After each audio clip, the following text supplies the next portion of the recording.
What is up? All right. We should be live. We should be good. Whether you're watching this live or later as a VOD, please go ahead and drop a like on this. Big day, obviously, and probably like a lot of you, I had no idea. I woke up this morning and I wasn't even ready to get up. It's kind of one of those, like, you wake up. Well, for me anyway, this is how my day usually goes. I wake up, I'm like, what time is it? No. And go back to sleep. And I happened to check on my phone or the laptop. I don't even remember, like over on YouTube. And I was like, wait, what's going on? Or Twitter. And I saw all this stuff going on. I was like, I hopped on. I was like, wait, what dropped? Like, what? They put something out? So, of course, they released stuff unannounced. Although we do know in 2 days' time at 8 a.m. Pacific, I believe it is. Eric, what's up, man? Dude! Father Eric tuning in for the first time. That's awesome, man. Congratulations to you and your wife and your new baby girl. Oh, man, that's awesome. Awesome. Dude, everybody, drop a little, whether you're watching this as right now, or live, or later as a VOD, put a little baby head emoji. You know, those little babies in the a list of the emojis there? Pop that in for Eric. Eric is Papa now. We're going to call Eric Daddy. Nah, that's a little weird. We're not going to do that. But Eric is now a father. Congratulations, man. That is awesome. Long time waiting. Yeah, man. It's supposed to be last month. I guess your wife made a very nice home for your little baby girl. And she just did not want to come out just yet, but the time was right, I suppose. So I'm assuming they induced. Was it yesterday already? I mean, not already, but did it happen? Did they have to induce, or did she actually just go into labor? That's awesome, man. Oh, that's so great. I'm so happy for you guys. All right. We would talk about that all day. That is really great, though. Please, everybody, in the comment section below, just put a little baby emoji down there for Eric. He is a new father for the first time. That's incredible. She was born on the 1st, just a few days late, no inducing. Oh, man, that's great. There you go. Ghost is a legend. Ghost got it.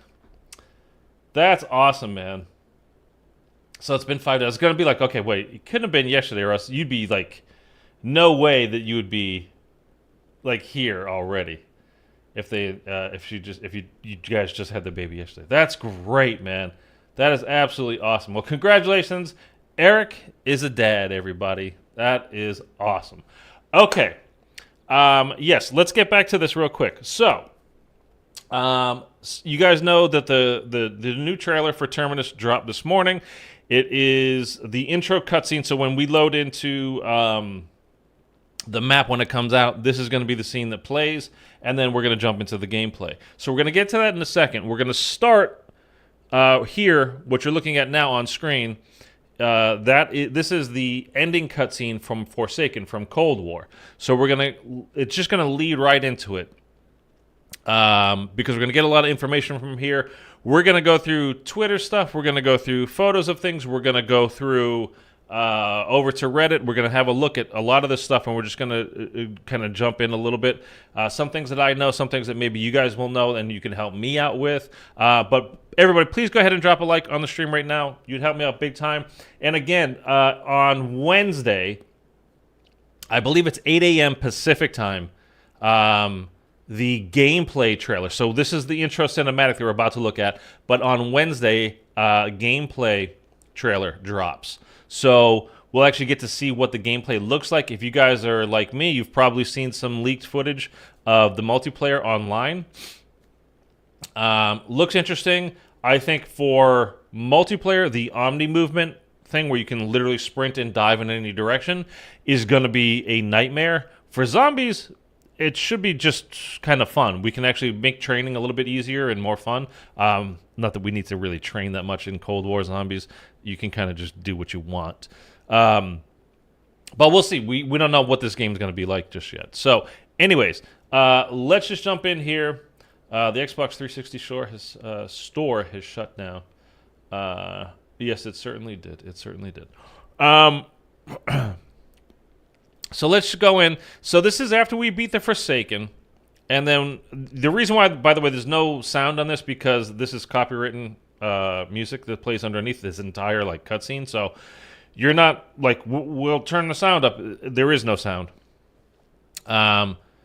So you guys can kind of just read along with me here. I'm sure you remember, but like just in case, we're just going to cover this a little bit. Should I buy BO6? That's totally up to you, man. If you got Xbox Game Pass Ultimate, you get it for free on day one. So all outbreak zones are collapsing globally. This is after we beat the Forsaken. Weaver is like, thank God. I mean, this has been his mission. Like, he's kind of leading the charge on this. He's the director of this project in Requiem. Underneath Richtofen and all that. Richtofen is the director. I'm saying Weaver is the director of this little group that we have going on here. Our crew. Well, we didn't have a crew, but you know what I'm talking about. Like Gray, Carver, Strauss, talking about Sam, Ravenoff there. He was kind of the head of everything. Raptor 1, who's about to show up again in the new trailer, which, I mean, very appropriate, to be honest with you. Kind of funny, but like at the same time, like, yeah. Now, this is important, okay? So this is that we just zoomed in a little bit there. That was Richtofen that we just saw, obviously, as the director. He's going to be kind of the overarching big bad guy. He's like the one we want to go get, and we'll get to that in a second. But so this is showing up on his screen here. This is 1986, the year that this is happening. This cutscene that we're looking at here. Again, this is the Forsaken end cutscene. So we're doing the Forsaken right into BO6. With Terminus, and we're going to get to that, like I said, in just a second. Entity acquired, all breaches sealed, Maxis locked within the Dark Ether. So, that is Forsaken. We captured this Forsaken in the Sophia-looking capsule, big ball thing. All breaches sealed, meaning like throughout the world, all the Ether areas that popped up have all been closed down now. Maxis locked within the Dark Ether. We know that. Sam flew literally into the Forsaken's stomach to go in there and like fight him from the inside. And then, so anyways, she's in the Dark Ether.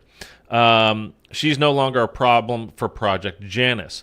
Project Janus, again, we can look into it a bit, but I don't really think there's too much of a need. The basic explanation is in mythology, there's the god Janus. It has two heads. One is looking forward, one is looking behind. So it kind of also like known as the god of like gateways or doorways from like the past to the future, from the future back to the past. Etc. like that. You can kind of almost think of it as somewhat of a kind of a time travel kind of a deal. You can interpret it different ways. That's kind of the fun part about mythology and all these kinds of things. So Project Janus is going to be like kind of the overarching thing that is happening. The overarching bad guy is Richtofen in the new game. The overarching thing that is going on is this Project Janus. We can get to more of that later, but you guys have probably heard about that stuff. I don't want to take too much time with the old game. I just want to lead us into the new. Divert strike team to Black Site 13 for indefinite containment. That is Terminus Island. Black Site 13 is Terminus Island. That's the prison. That's where our guys are in the new trailer that we're going to look at here in a second. I will shut down Requiem. That is the subdivision of the CIA that we've been working under, and that is this Requiem here, and the logo. We're going to see that in the new trailer as well.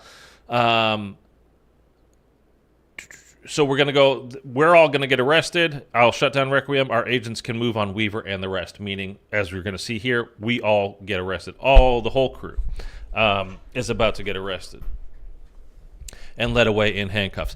And one of the things that we were kind of not sure about, because in like the leaked photos and things, not leaked, but like the photos that had come out and the little presentation that Call of Duty did during the Xbox showcase in June, we got a little bit of, some footage.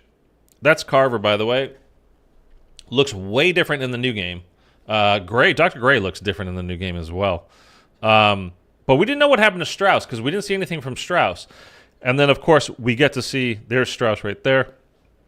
We definitely get to see him in the new one, in the new video that came out today, the new trailer.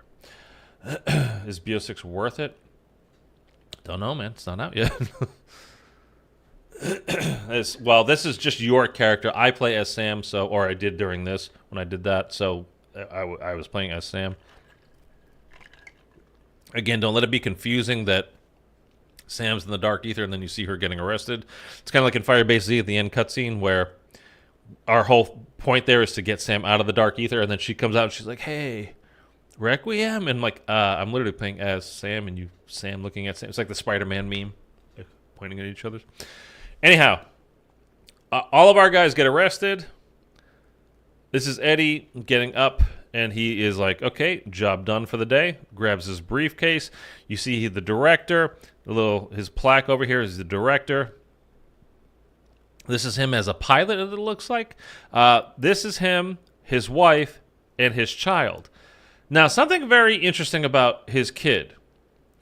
He named his kid Samuel. There's a couple of things interesting. One, his kid is dead, and it's been covered a million times now, so I'm sure you know. But just in case, I'll very quickly explain that there was a thing between Weaver and Samantha. Something that they regret dreadfully is during one of their missions, they were going to Richtofen's house, and they needed to destroy some things that were going on there, some information that was in there. They didn't realize, like, nobody was supposed to be home. They didn't realize that the kid was there. They blew it up, and it lit on fire afterwards, and the kid died in there. Mighty the Mastercraft guns and BO6 looks effing sick. I've only seen the picture. I know some footage came out today of people, like, you can showing the in-specs on them. They look kind of cool, but I didn't look too much at it. So anyway, but yeah, something that's very interesting to me is he named his kid Sam. So in older zombies, everything before Cold War, right? There was a couple of Sams that we know about. Samantha being a huge one. At the end of BO4, of course, the two people that walk out, the only two people that were allowed to live and escape, if you can phrase it that way, from that multiverse that was going on in basically the whole Ether story before this, was Eddie and Samantha. And they were given the chance to have the lives that they were not afforded during the Ether story. So you've got Samantha Maxis. Did he name his kid after Samantha? Is it like a tribute to her? Or if we go back a little bit further than that, or even really at the end in Toten, he was in it, Samuel Stuhlinger from the Victus crew. Now, the only person that could hear Richtofen in their head was Samuel Stuhlinger from the Victus crew. Everybody else in that crew, so Misty and you guys know all this stuff, right?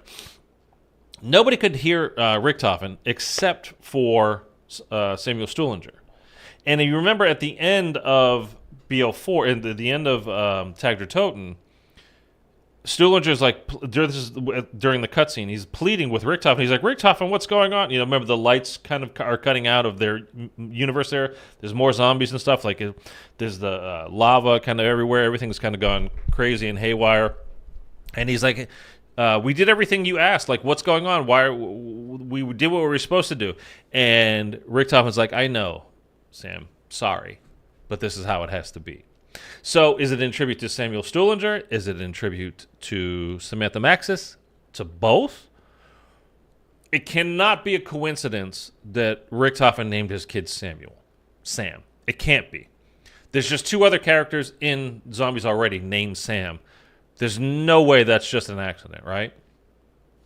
Anyhow, that doesn't really have anything to do with the today's reveal trailer. I just wanted to cover it a little bit because I think it's extremely interesting that he named his kid Samuel. So again, he's heading out for the day. And remember, like, this is kind of the big reveal. Like, he's going to turn around and we're all supposed to go, "It is Richtofen." I mean, we knew, but we hadn't seen him yet. So it was kind of like, here's confirmation. So it's kind of a big moment. But at the same time, again, we knew. Close the door, job done for the day. It also gets a little bit, like, as I mentioned, his kid got... Oh, hold on. Now the sound's kicking in because the music stopped. So 5 years later. So this is going to kick off where we start. Like it really, like it could go from this scene to the new trailer that dropped today. So this is 5 years later. Remember, that was 1986. The Forsaken happened. And now this is 1991.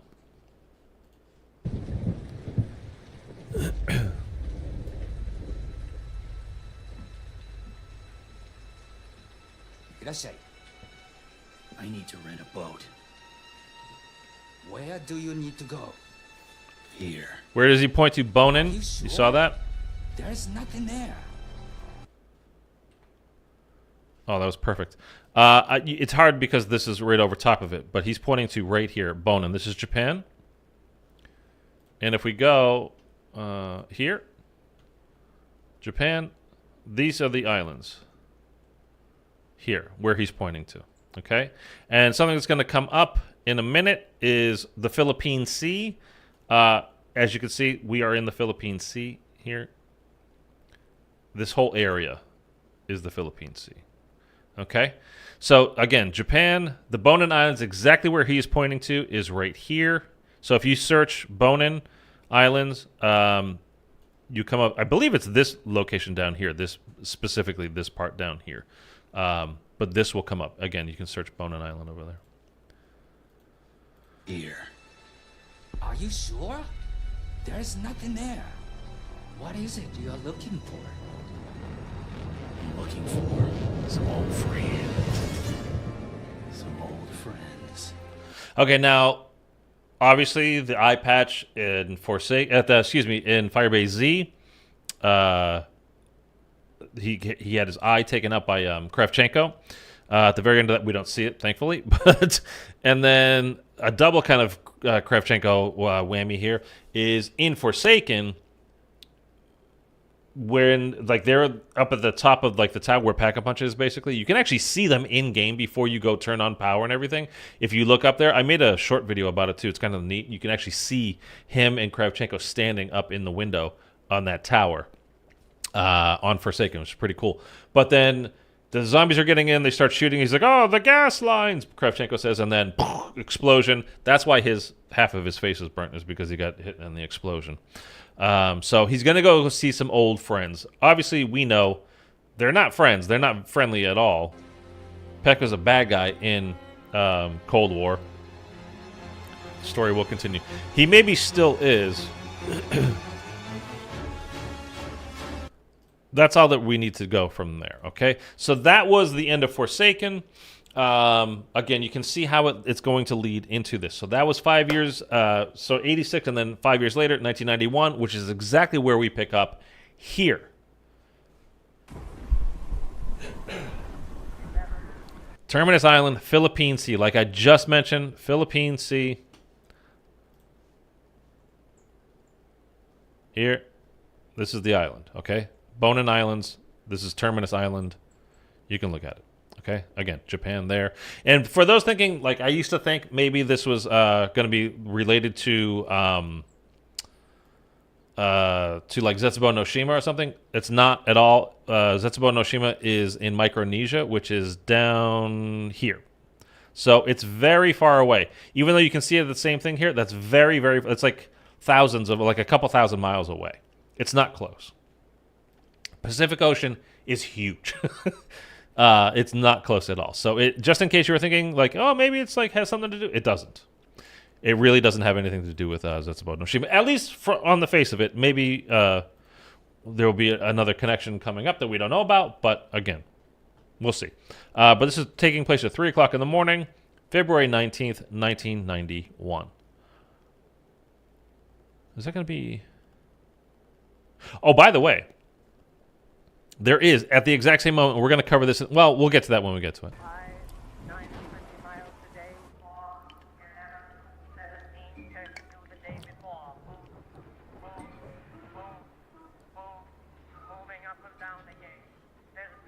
Okay. Do you hear that? Boots, boots, boots, moving up and down again.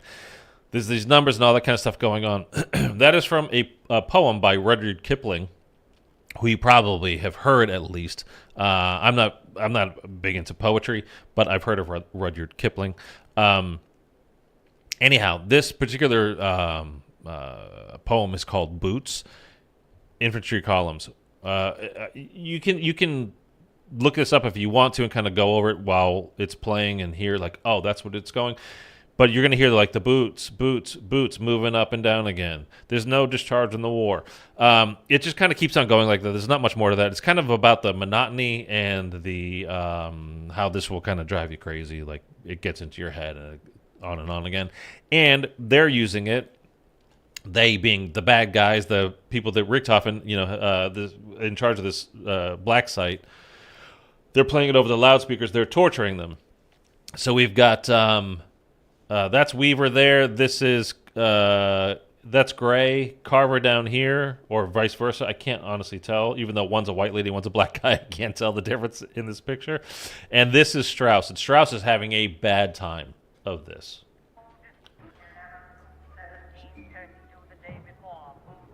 Boots, moving up and down again. There's no discharge in the war. That's Carver. Carver looks way different to me.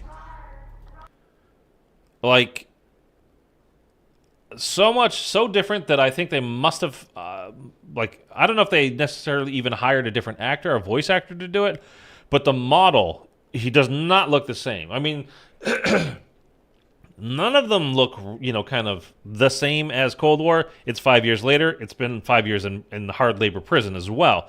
You can see Dr. Gray. She doesn't really look nearly the same. Weaver, you can definitely make out. Strauss looks like a lunatic. You'll see that in a second. But there's been stuff released as well, like how they're handling being under these conditions. Strauss has been having a very, very hard time of it. Carver has been focusing on staying fit, and this is like to keep him sharp physically and mentally as well. Keep himself busy doing stuff and in shape to kind of ward off this mental torture that they've been going through, and physical as well. Weaver has been very focused. He's taking on a lot of the blame. He feels responsible for basically everything that's happening to these four people here, meaning him, Dr. Gray, Major Carver, and Strauss. Again, it goes back to the fire and burning down Richtofen's house with his son Samuel in it. They didn't know that was the case. Again, that was an accident, but he is still responsible for for Richtofen's death. Who did I not mention? Oh, and Gray. Gray used to be, kind of innocent and sweet back in Cold War. If you remember, like, any of her quotes, like, she was always in a good mood, always nice. When bad things would happen, she'd be kind of like, I don't understand. Like, why is a bad thing happening? Like, we're, it shouldn't be like that. We're good people. You're nice. Everything should be nice. And she is no longer that, let's say, naive. She's become far more cynical, and she's got an edge to her now. And this is the poem still going louder. That's Gray. And then here we have Weaver, and he is just staring at... He etched the name Richtofen into the wall. He is just absolutely staring at it. That is his, singular focus. You can see here little tally marks on the wall. It's been 5 years. He's been counting down for 5 years. We're going to get to these symbols, a couple of them a little bit, in just a few minutes here. So just be aware. We're going to get back to that. But anyway, I mean, Weaver looks like Weaver to me. But anyhow.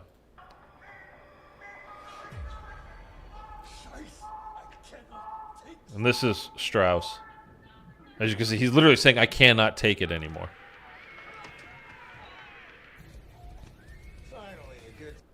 This is Raptor 1. I mean, that they threw him in just because, in Cold War, because we didn't have a playable crew. They're aware. They might not respond, they meaning Treyarch, they might not respond to all of us or any of us or say anything about it, but they're aware what is going on within the community. they know that we had talked about it a lot. How in Cold War is kind of like our only connection to a character that we have. And this didn't come till Outbreak. Was to Raptor 1. Like, we're just playing as generic, operator. They have no personality. They have no nothing. The only names we knew, we don't even know his name. It's just Raptor 1 is his call sign. Anyway, this is Raptor 1, and he's saying, finally, a good song. I'll play it again. And this is actually music from Shangri-La. Finally, a good song. Now here comes Maya, the new character. She's got the karambit. Straight in. Like, she didn't hesitate at all. She just went in, slit this guy's throat. Zero hesitation. So we don't know her background yet, but to slice somebody's throat, that's getting up close and personal, literally hands-on. I think she held the top of his head and before she slashed. So she's a pro. It seems like, anyway, that she's a pro. And we're about to find out in this trailer that her brother is captured on this in this prison facility as well. We don't know who he is or what he did to get there, but he is here also. So she's turning that down, the volume down. Strauss is like, oh, thank God.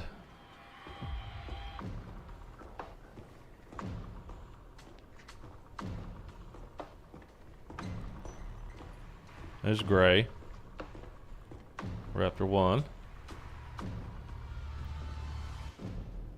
Who the hell are you?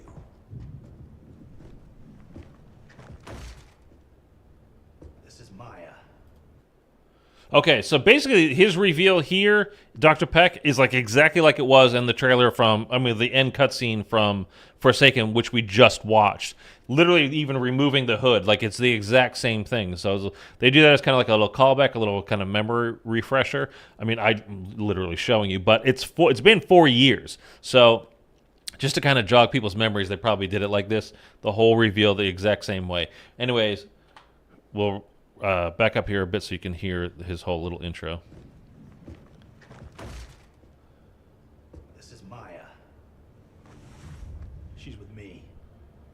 Breaking you out was my plan, so you're welcome. Heck, you sick son of a bitch! You're supposed to be dead. Relax, Major Carver. All of us here have a common enemy. The guy who locked you up. The guy who stole my life's work. Edward Richtofen. What do you say we find him and kill him? Huh? Okay, so they're there. Obviously, they're there to break out our crew, okay? He just kind of hey, man, we're not friends. What the hell are you doing here? Let's go ahead and kill this guy, too. He was, again, from Cold War, he was one of the big bad guys, major bad guys that we had to deal with in that game. So that he's just showing up here now. Been 5 years. They've had a long time to think about this. They want to kill this dude, of course. But as luck would have it, as soon as they're about to get broken out, all of a sudden the zombie outbreak starts to happen again. Why? We don't actually get that information here yet. Perhaps we'll get some more in the trailer on Wednesday with the gameplay trailer, but who knows? I will have that. By the way, we will go live with that, and I'll do a little breakdown as well. We can kind of take our time with that one. Again, that one we actually know is coming out. I didn't know about this one, so I will set that up well in advance. I will be streaming that on Wednesday morning. Now, something else to note. You guys know that there's 2 maps coming out on at launch, right? It's Terminus, and the reason why I didn't say day 1 necessarily, I guess I'll get to that in a second, but we've got Terminus, this, and we've also got Liberty Falls, the West Virginia town, okay? Those 2 maps, they're coming out at the same time, and in game, game time-wise, they're happening at the exact same time. So we're all of a sudden, as the red lights go on, you guys kind of remember in MW3, if you've been paying attention to any of those story mode stuff, one of the cutscenes was probably the best cutscene when Ava, slashes Kravchenko's throat, and it turns out, oh, that was all in her head. But like, remember, she's in a corridor, and the lights go out, the red lights come on, emergency sirens, and then zombies start filing in and attacking. Very similar looking scene going on here. But again, this is happening at the exact same time in West Virginia, Liberty Falls, the other map. An outbreak starts occurring there as well. They happen concurrently, the exact same time. So they had closed the rift, as we had just seen at the end of Forsaken that we just watched. Closed all the rifts down. The Forsaken was captured, entity contained, all that. So we've been good. There's been no zombies for 5 years until this moment that we're seeing here. Let's get out of here. Dimensional breach in progress. Okay, not just like some kind of somebody's gone over the wall, somebody's trying to escape or whatever. It's a dimensional breach. That wasn't a fucking deal. We're not going anywhere till we find my brother. And we knew that she had an ulterior motive coming into this. We've known that for a while. And like I said, she just mentioned, hey, like, we're not just breaking out of here. We're coming, like, to get my brother. That's the whole reason why I'm here. Again, we don't get any more information about her brother just yet. I'm sure we will. Maybe on Wednesday. But, going forward, obviously, we'll get a lot more information about her brother. We'll cover more about her in a minute. Look, it'll take me some time to get their helos. Raptor 1. And we do kind of Okay, Raptor 1. Go locate the landing pad. He's like, hey, look, I got to get the helicopter going. It's going to take a minute. Like, I can't just, you don't just jump in, start the engine, and let's go. So, like, might as well go ahead and find her brother. Gray, again, she looks much more hardened than she ever did in Cold War. Like, she was a nice, sweet lady, and now she's looks like she'll stab a bitch now. Look at her. Look at her face, man. Like, oh, my God. Weaver, I don't know. Weaver's still Weaver to me. Peck, Strauss, hold up in the guard station. I want Richtofen's coordinates. Go to store power, and then locate this woman's brother. Peck and Strauss, basically go and put yourselves away. We need Richtofen's coordinates. So they're getting where Richtofen is before they leave here, and they're going to get her brother.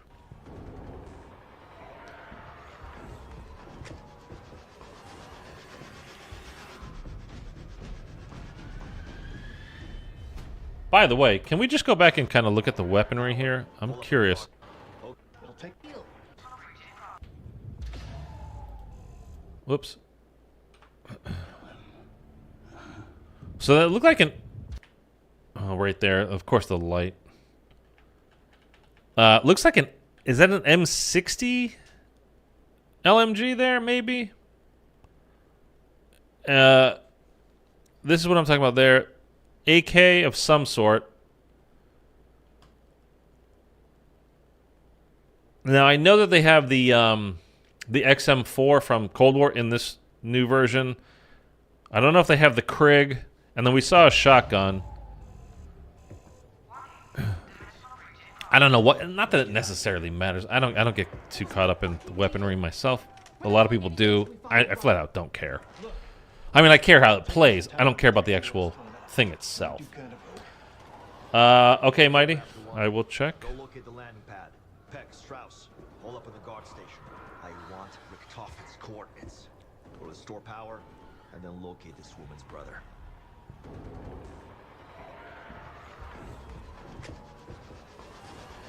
It looks like the Howler.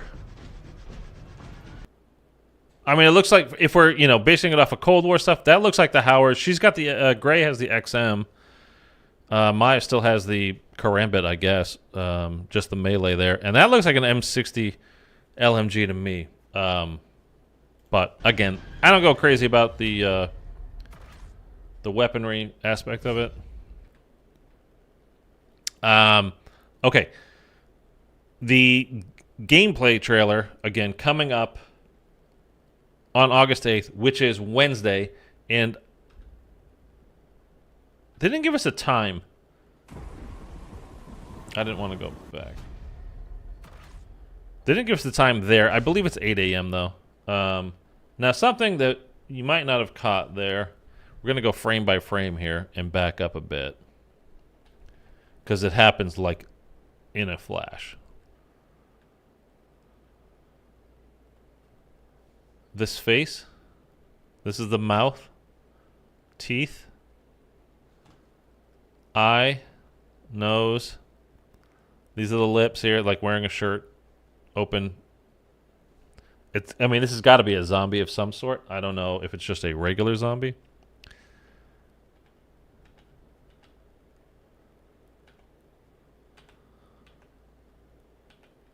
What? Come back. What the hell?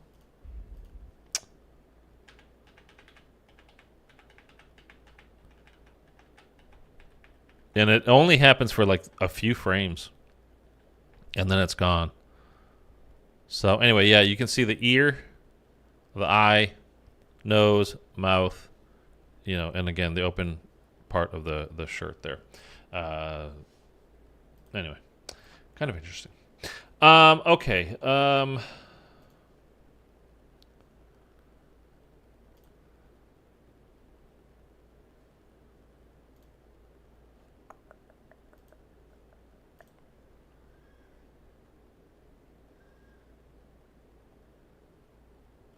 I don't know what that video is, and I'm not going to click on it during the stream, Mighty.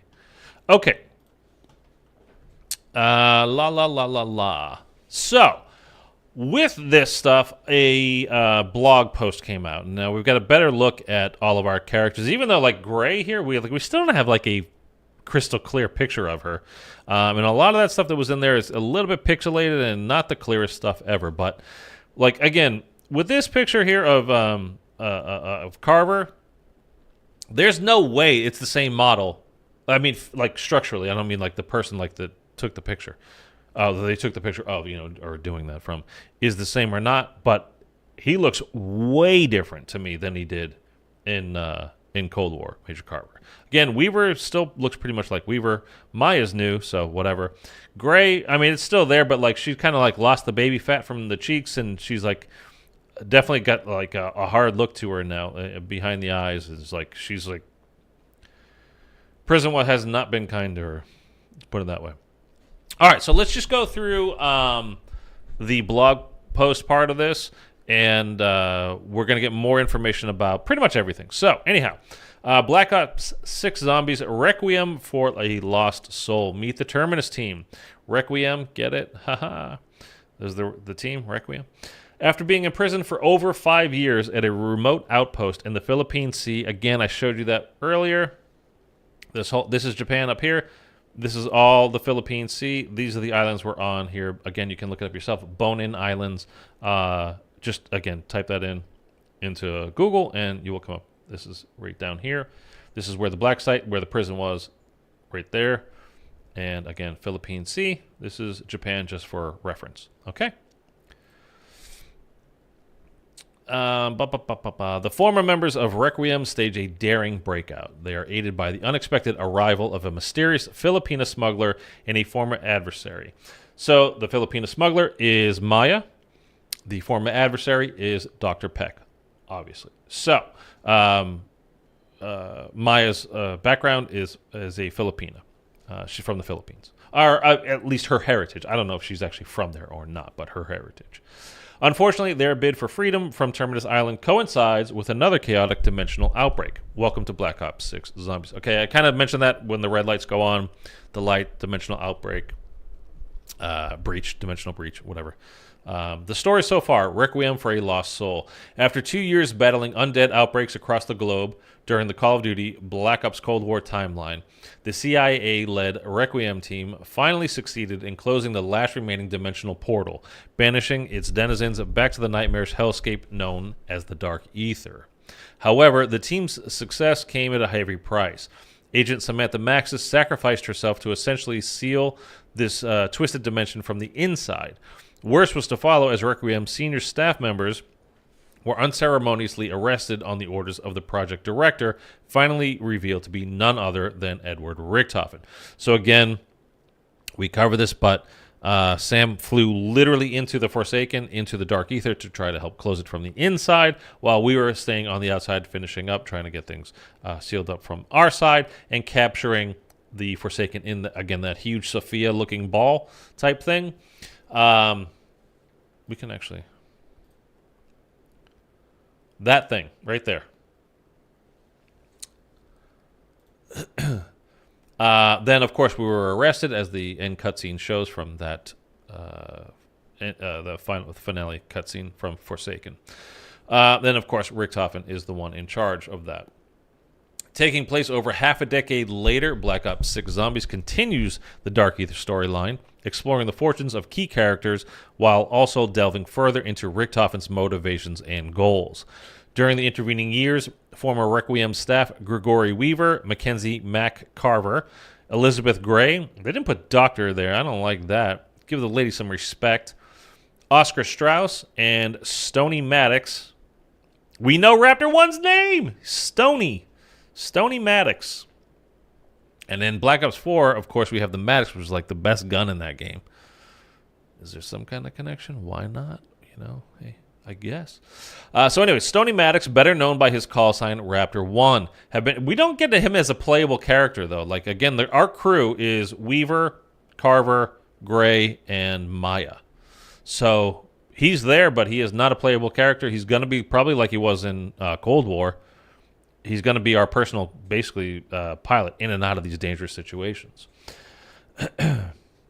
Swifty, the guns that I can see in the trailer is... you didn't finish. By the way, go ahead and please, everybody, go ahead and drop a like on the stream. You help me out big time. Takes you literally a second. Doesn't cost you anything other than being kind. So if you could do that, that would be greatly appreciated. Anyways, we've been incarcerated at an outpost known as Terminus. We've not been terminated. We've been incarcerated in Terminus, a mysterious garrison located in the Philippine Sea. After being in prison for over 5 years, these characters have undergone significant mental and physical changes. So I guess that's why we looked different. Operators and handlers meet the Terminus team. Thank you, guys. I appreciate it. Thank you, Mighty. The guns I can see in the trailer is the MP5 Spaz. You think it's a Spaz? I don't know. To me, it looked like the Hauer. The AK for sure. LMG. I think the LMG looks like an M60.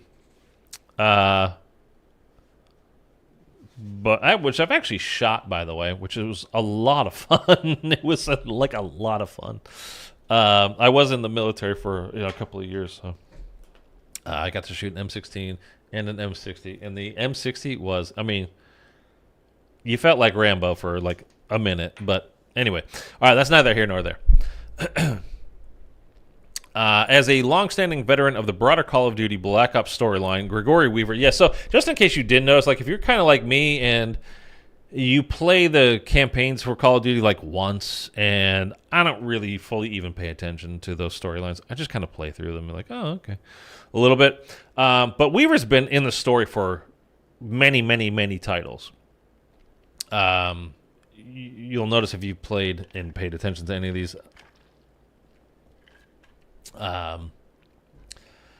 that a lot of characters recur, but I don't pay too much attention to it. Tomato Time, thank you for subscribing as well. Thank you so much for that. Appreciate you, man. Am I on Twitch too? No. I have an account over there, but I'm not over there. Well, we're not going over that right now. Okay, so let's get back to this. Gregory Weaver is no stranger to the ever-evolving nature of war and conflict, and the gray area it frequently inhabits. Despite the guilt he feels for his perceived failure, quote-unquote failure, as the team's commander, he is more than determined to confront and expose his former director's duplicity and agendas, whatever they may be. He's done playing politics and is willing to burn the whole house down to expose the corruption that has led them to their current situation. Now, as I just mentioned, like a few minutes ago, the whole story with kind of involving Richtofen, Weaver, and Samantha is that there was a secret op that they went on, meaning Samantha and Weaver went on, to destroy information that was in Richtofen's house. This is intel from Cold War. the intel that they had at the time was that there was going to be nobody home, and Weaver was going to blow up the house, and it would set on fire, and it would burn whatever they want, the intel, whatever that was in there. I can't say his. Richtofen's son, Samuel, was home at the time. Totally by accident. They didn't know, but his son was killed in that explosion and ensuing fire that Weaver set. So, what they're saying here is so loaded. It's insane. I mean, the guilt that Samantha and Weaver already feel about that whole situation is kind of nuts. And then Richtofen gets them sent away to prison. Well, I mean, Sam's in the Dark Ether. That's a whole other situation.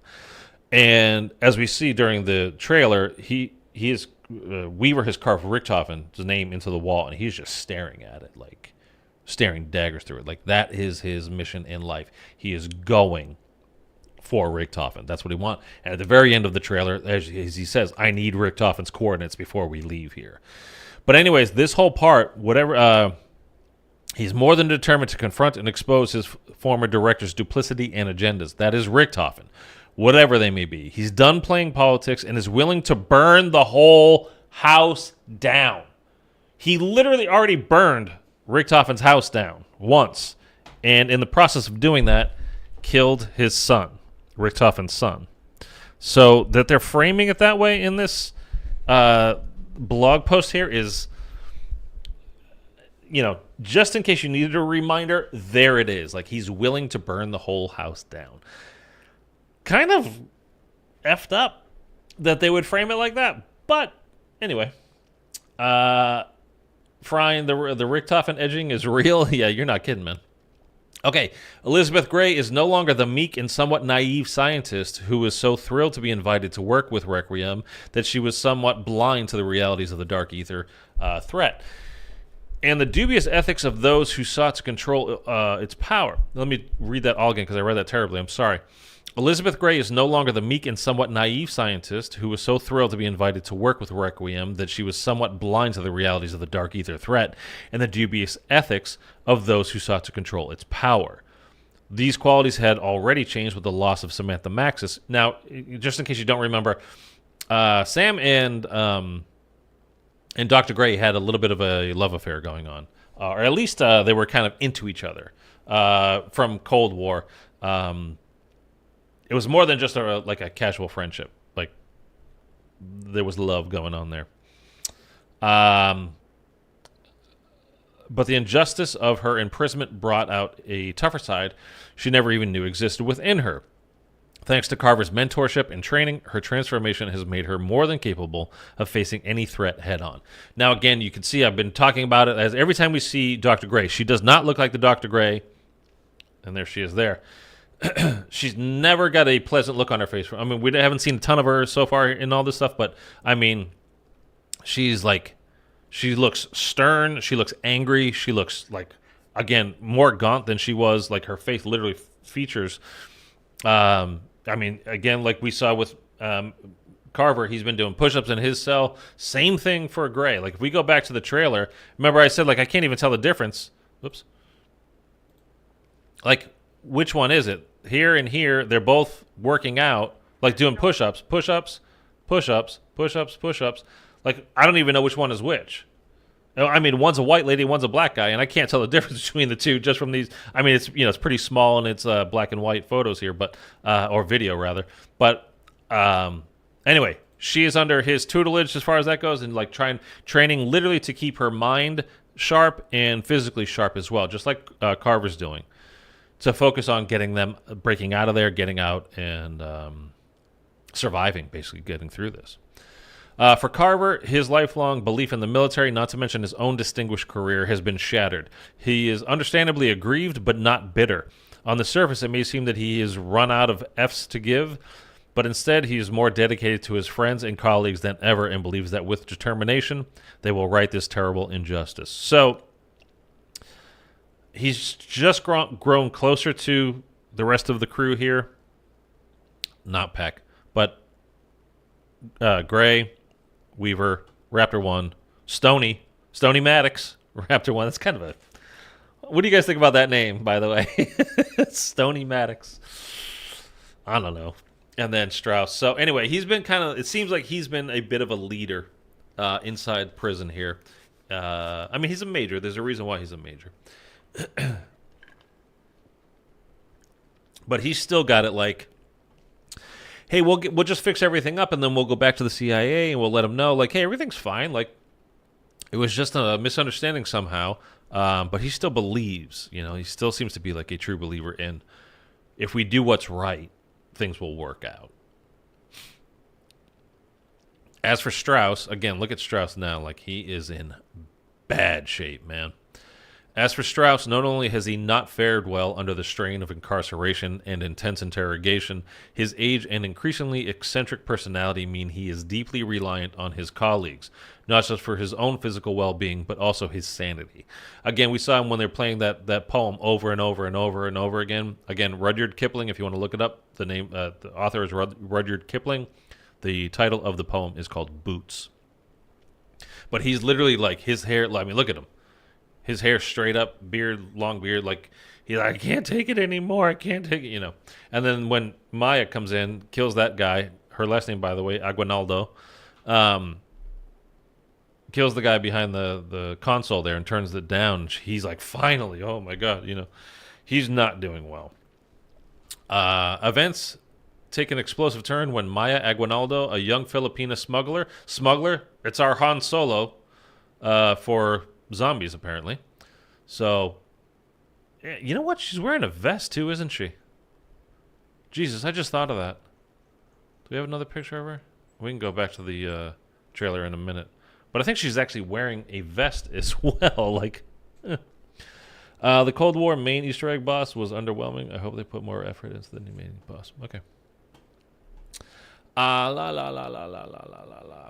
Events take an explosive turn when Maya Aguinaldo, a young Filipina smuggler, arrives on the island in pursuit of her own and very personal, again, she's there to rescue her brother, agenda related to the disappearance of her own brother. More significantly for our team, she is accompanied by a familiar but far from welcome face. There are many profanities that could be used to describe Dr. William Peck, but even the most offensive ones would fail to adequately do justice to just how detestable he is in the eyes of our heroes. And mine. Again, with Firebase Z, he's got a story going on that he talks about. Like, if you listen long enough, when you know, you keep going back to him to get the, he's got when you're turning on power, you got to go back to him a bunch of times and talk to him and whatever. And as the part where he's rambling on after you give him the gas, and he starts talking about his wife and all this kind of stuff, and it just sounded like there's going to be more going on in Cold War. And you know, with him and his whole backstory of why he flipped, why he started working for the Russians, and, you know, for the bad side. So maybe we'll get some more information as far as that goes in the new game. But it seemed like they had set it up to be a long story, and maybe it's just me like being like, well, I'm playing this game now, give me all the story now. But, you know, the writer's like, well, no, it's going to take us some time to, you know, tell the story. So just hold on. Anyhow. Etheric incursions. An outpost overrun. Even though Aguinaldo and Peck are primarily here to set our heroes free, their arrival coincides with Terminus Island suddenly becoming the epicenter of yet another outbreak. Consequently, suspicions are high. So, we didn't see any of that as far as what was in the trailer. Again, gameplay trailer on Wednesday. I will be live streaming it, and then we'll do a breakdown of that as well. But for this intro cinematic, we didn't get any of the suspicions are high kind of thing going on. I mean, nobody's going to trust Peck as far as our group goes. Like, why would they? But the outbreak is another zombies outbreak. There hasn't been one in 5 years, and all of a sudden he shows up and it's starting to happen again immediately. Like, that, you can see why they would be suspicious. We don't know what the results of that are going to be yet, but I'm sure we will, you know, once the game actually comes out and we can actually play this map.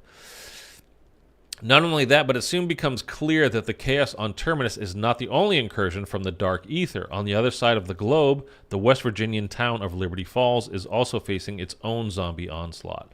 Personal grievances and suspicions aside, their dire circumstances mean that this disparate group of battle-hardened heroes has little choice but to fight together if they're to have any chance of survival. I mentioned Liberty Falls. The two maps are coming out simultaneously at the release with the release of the game, and the zombie outbreaks occur at the same time as well. On Terminus Island, and then literally halfway across the world in West Virginia. And it seems like from stuff that came out, they were kind of hinting at, Treyarch was hinting at, there's going to be some kind of communication between us and Liberty Falls, meaning us on Terminus and the people in Liberty Falls during the playthrough of the Easter egg. So we'll see about that. That could be interesting. It also makes me very curious as to who we're going to play as when we're playing Liberty Falls, because our crew is literally halfway around the world. This is happening at the exact same time in Liberty Falls. Are we going to get teleported there somehow? And then like we play as our crew in Liberty Falls, or are we going to play as some kind of generic operators still in the Liberty Falls version, Liberty Falls map, and then this kind of kicks us off as from Terminus as playing as our crew. See, I had thought there's been rumors going out. The last couple of years, if you digitally pre-order the game, you get the 1 week early access to the campaign. And there's been rumors that it started like 6 months ago. It started a while ago that we're going to get early access to zombies this time around. Maybe early access to the campaign as well, but there were rumors going around that we would get early access to zombies. And to me, it seems like, if you think back to the Black Ops 3 release and the Black Ops 4 release, so BO3 we got Shadows of Evil, and if you were like, I think it was a pre-order bonus, you got the Giant, right? So Shadows of Evil was basically main story, main quest. The Giant, I mean, it has the Flytrap Easter egg. Technically, it's a main quest Easter egg, but you know what I mean. It's basically like, it's a high round map. It's a side quest Easter egg at best, right? And the reality of it is. So it's a high round map. BO4, we got 4 maps. 3 of them were main quest stories. You got 9, Blood of the Dead, and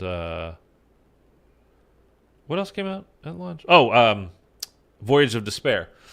I always want to say Voyage of the Damned, and it's Voyage of Despair. And then also Classified. Classified technically had an Easter egg if you got to round 150, but it's a high rounder map.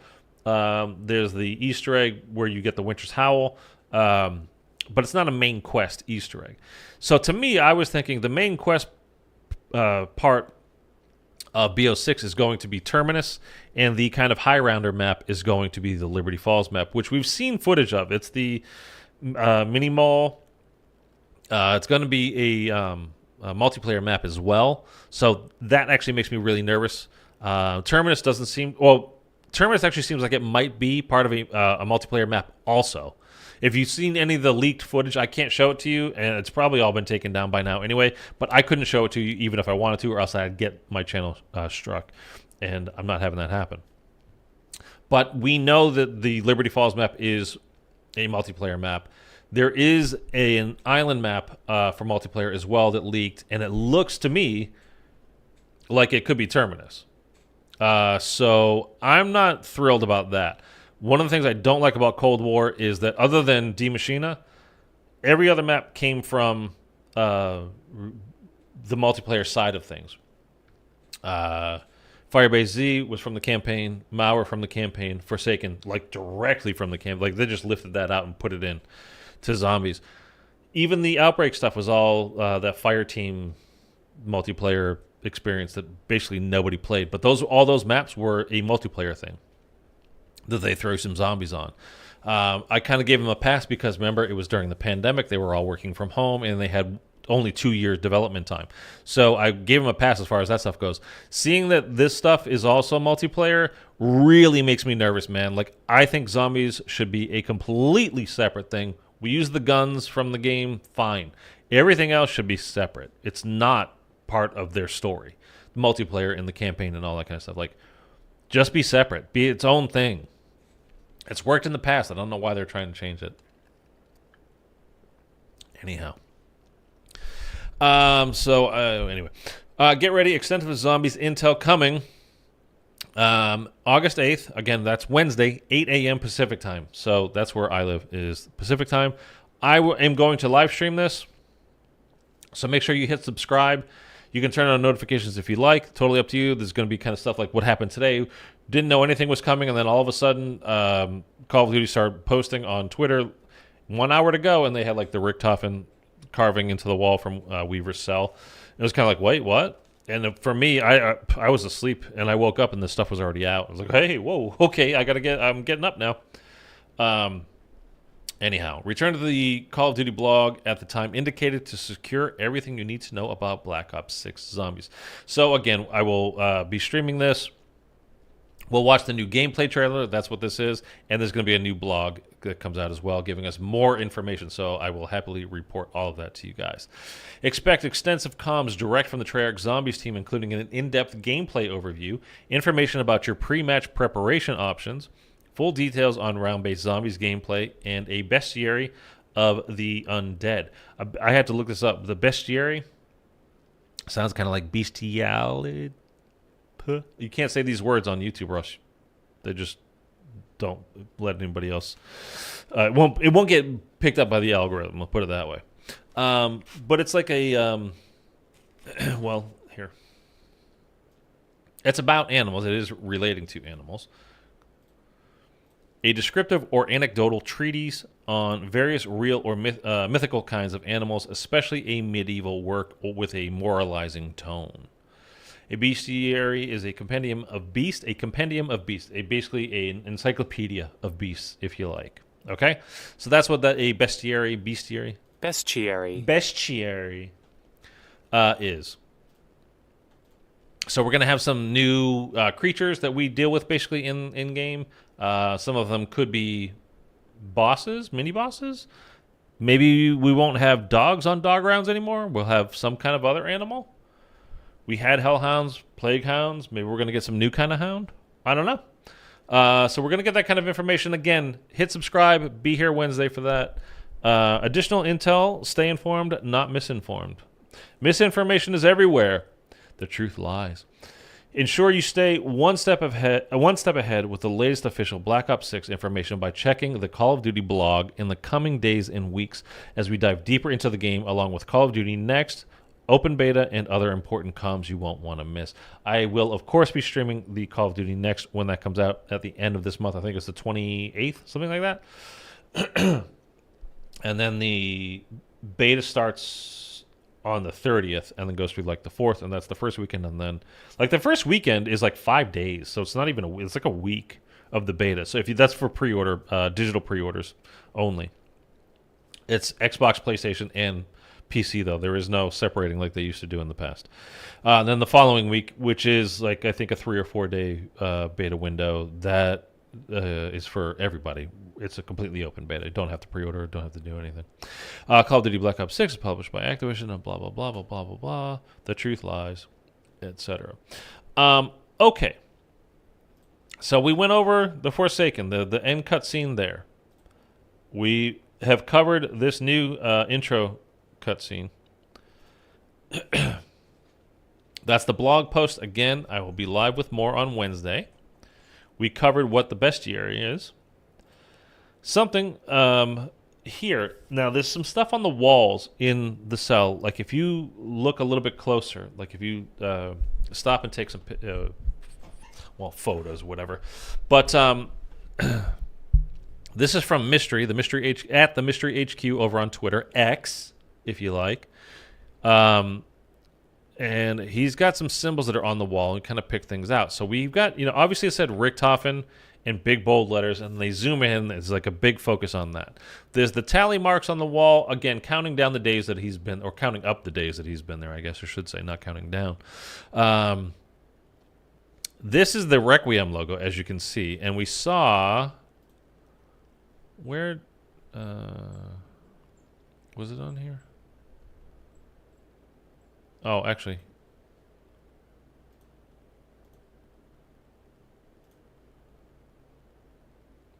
It's going to be here in just a sec.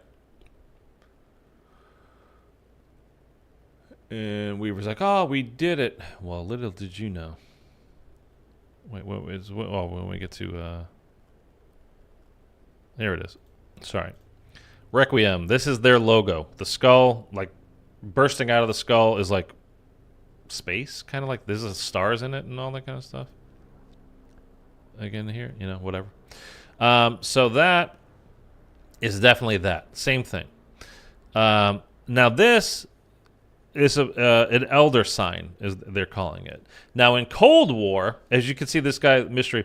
It seems there will be Lovecraftian relations similar to Shadows of Evil in Black Ops 6 Zombies. Also in Cold War, the first sign on the wall is an elder sign used to protect against the Great Old Ones. Protect against the Great Old Ones. That's this star over here.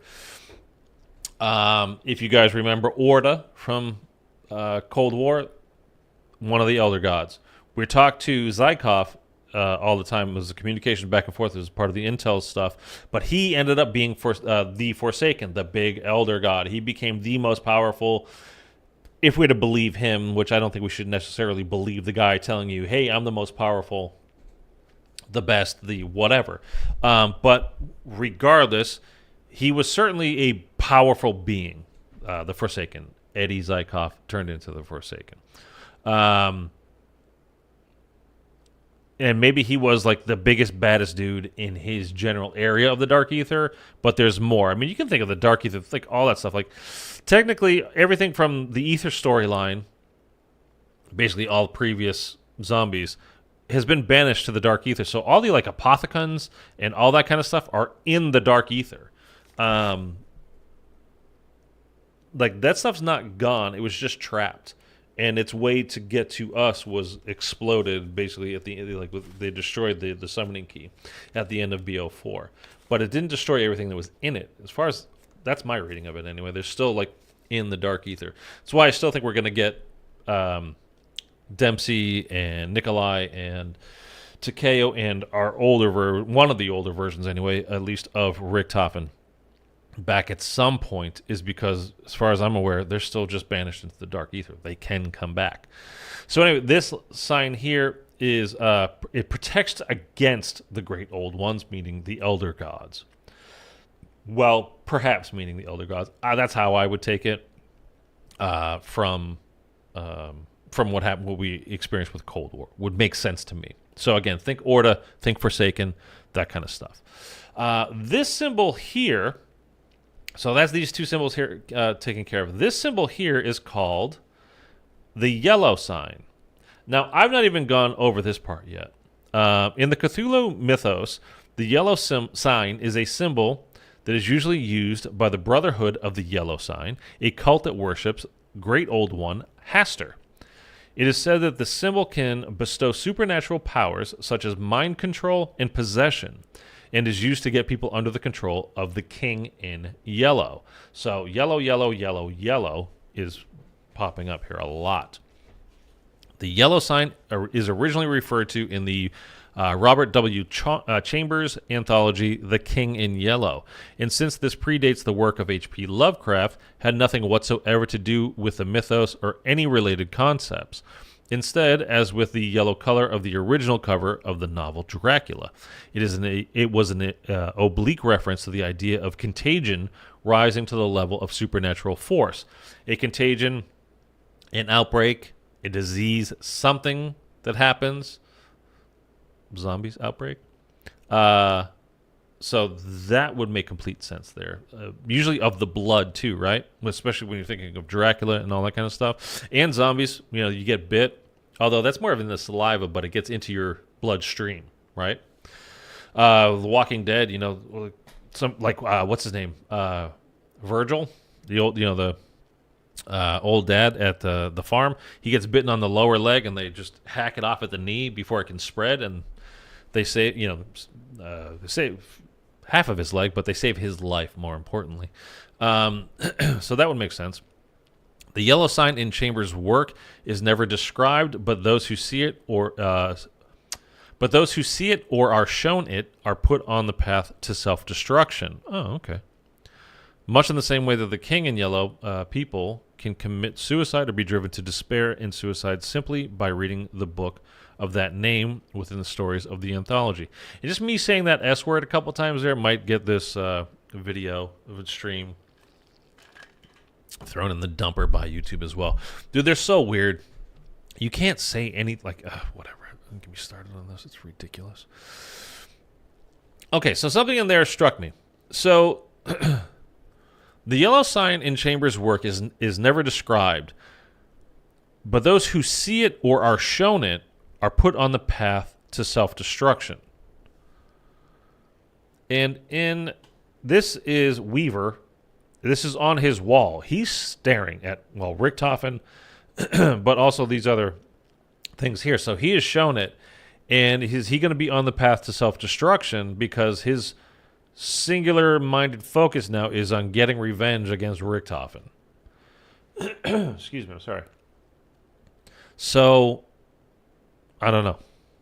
That's quite interesting, to be honest with you. Okay. I'm not saying this word here again.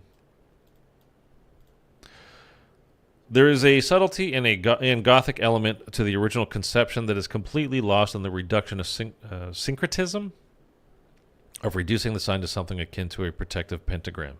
Okay. In any shared universe, such deflation becomes inevitable, but in the case of the yellow sign, is it marked? The writing, whatever. Chambers wrote a work which Lovecraft himself described as achieving notable heights of cosmic fear, and which was a work of Gothic romance in both senses, dealing with lost loves, broken hearts, insane dreams, and delirium visions. The mythos version of the sign is much more of a kind of practical piece of armament with extremely clear-cut rules. To that extent, it is as violent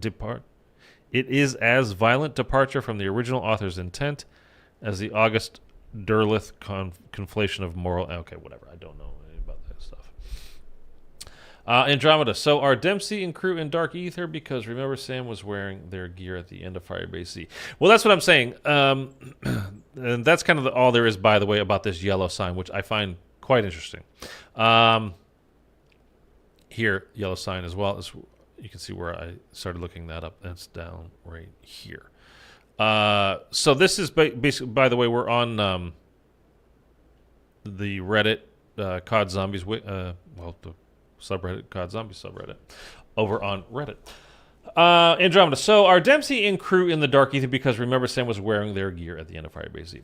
Yeah. So like I was just saying, is everything that I'm aware of as far as like how BO4, like the whole Ether crew story ended, right, was things were banished to the Dark Ether, and then Nikolai destroyed the summoning key, which just meant you couldn't summon it and bring it into the current world, their world, as it was. And if you went at the end of Tagged or Totem, when you're seeing like the lights go out and all that kind of stuff that I was talking about like an hour ago about Samuel Stuhlinger, like talking to Richtofen, like, hey man, what's going on? Like, we did everything you asked. How come we're not saved and sent back home and like everything's back to normal? They got banished to the Dark Ether. Our Ether crew got banished to the Dark Ether. The Apothegons got banished to the Dark Ether. All those things, everything, the multiverses, all the multiverses banished to the Dark Ether. That's my interpretation of it. I'm sure there are different interpretations of it as well. And then, of course, Andromeda, as you mentioned, in Firebase Z, Sam goes into the Dark Ether. The whole reason why we go to Firebase Z is to pull Sam out of the Dark Ether. It's to rescue her. And, I just talked about this on one of my last streams as well. So what do we see when she comes out of the Dark Ether? She's got Nikolai's goggles. She's got Takeo's samurai sword. She's got the Dr. Monty's red scarf. I think she has some of the tank stuff, and I don't remember if she has anything of Richtofen's as well. But, like, she's got Ether Crew stuff. Literally, she's wearing it. She's got it on her. She's literally wearing that gear. So she doesn't mention them by name. So now what you have to do, as far as I'm concerned, and it's like this is how you read film, how you read television. What you see on screen, you have to take as being intended. There are happy accidents that happen as people are making movies or TV or doing whatever, but especially when you do something like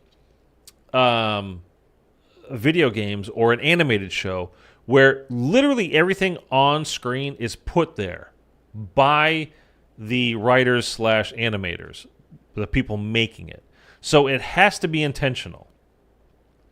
Now, was it just like a slight nod back to like, hey, again, the story's not technically like, we're not continuing the Ether storyline, but there is a connection? Or is it a literal, while she was in the Dark Ether, she either ran into our old crew from the Ether crew, or she found just some of their things that happened to be lying around, or is it super coincidental and she just happened to find some of these things lying around that are not from our Ether crew? They just happen to be exact like replicas of stuff that our Ether crew had. So to me, it's always been, my reading has always been, and I thought this was going to happen at the end of Forsaken. I thought the very end of Forsaken was we're going to go into, like, we go into the boss fight arena, whatever it was going to be, and then we're going to get like, you know, Weaver or Major Carver or somebody in our earpiece talking to us and like, hey, there's a disruption going on. There's, you know, a rift is opening up. And it would be like a Dark Ether rift opens up, and then like a shot from behind, like our 4 crew guys come walking out. You know, it's like Richtofen, Dempsey, Tank, Dempsey and Tank, Nikolai and Takeo.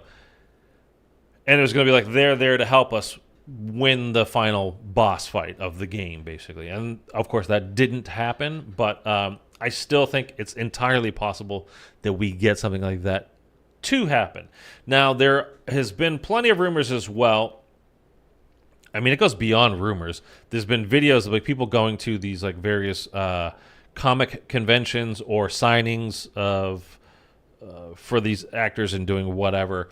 But one of the people that have been there talking to, and videos have been posted of it, is they've been speaking to Nolan North, who has been hinting like, hey, you might not have seen the end of Richtofen. You might not have seen the end of me as Richtofen, because we knew me being Nolan North. That's who voiced Richtofen for all these years. Because we, you know, I mean, Richtofen's in Cold War. We know that. We obviously know he's in this new game as well. That's not a surprise. But that it would be Nolan North playing him, because you got to remember as well, like the whole thing with before, with at the end of BO4, the end of Tagter Toten, Eddie and Samantha walking out of the blackness, out of the Ether storyline into, basically think of it as our world now, was restoring their innocence. It was kind of like the children going to the house, the whole thing about innocence. And anyway, and they were given the chance to live the life that they should have always had the chance to live, rather than going through what they went through in the whole Ether storyline.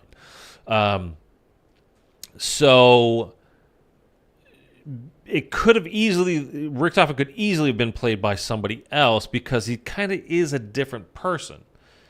You know what I mean? Like, but it seems like almost surely that they are bringing Nolan North back to voice Richtofen again. So it could it just be the Eddie from Cold War and from this, and this whole new storyline, this new Dark Ether storyline, and it has nothing to do with the previous games? Yes.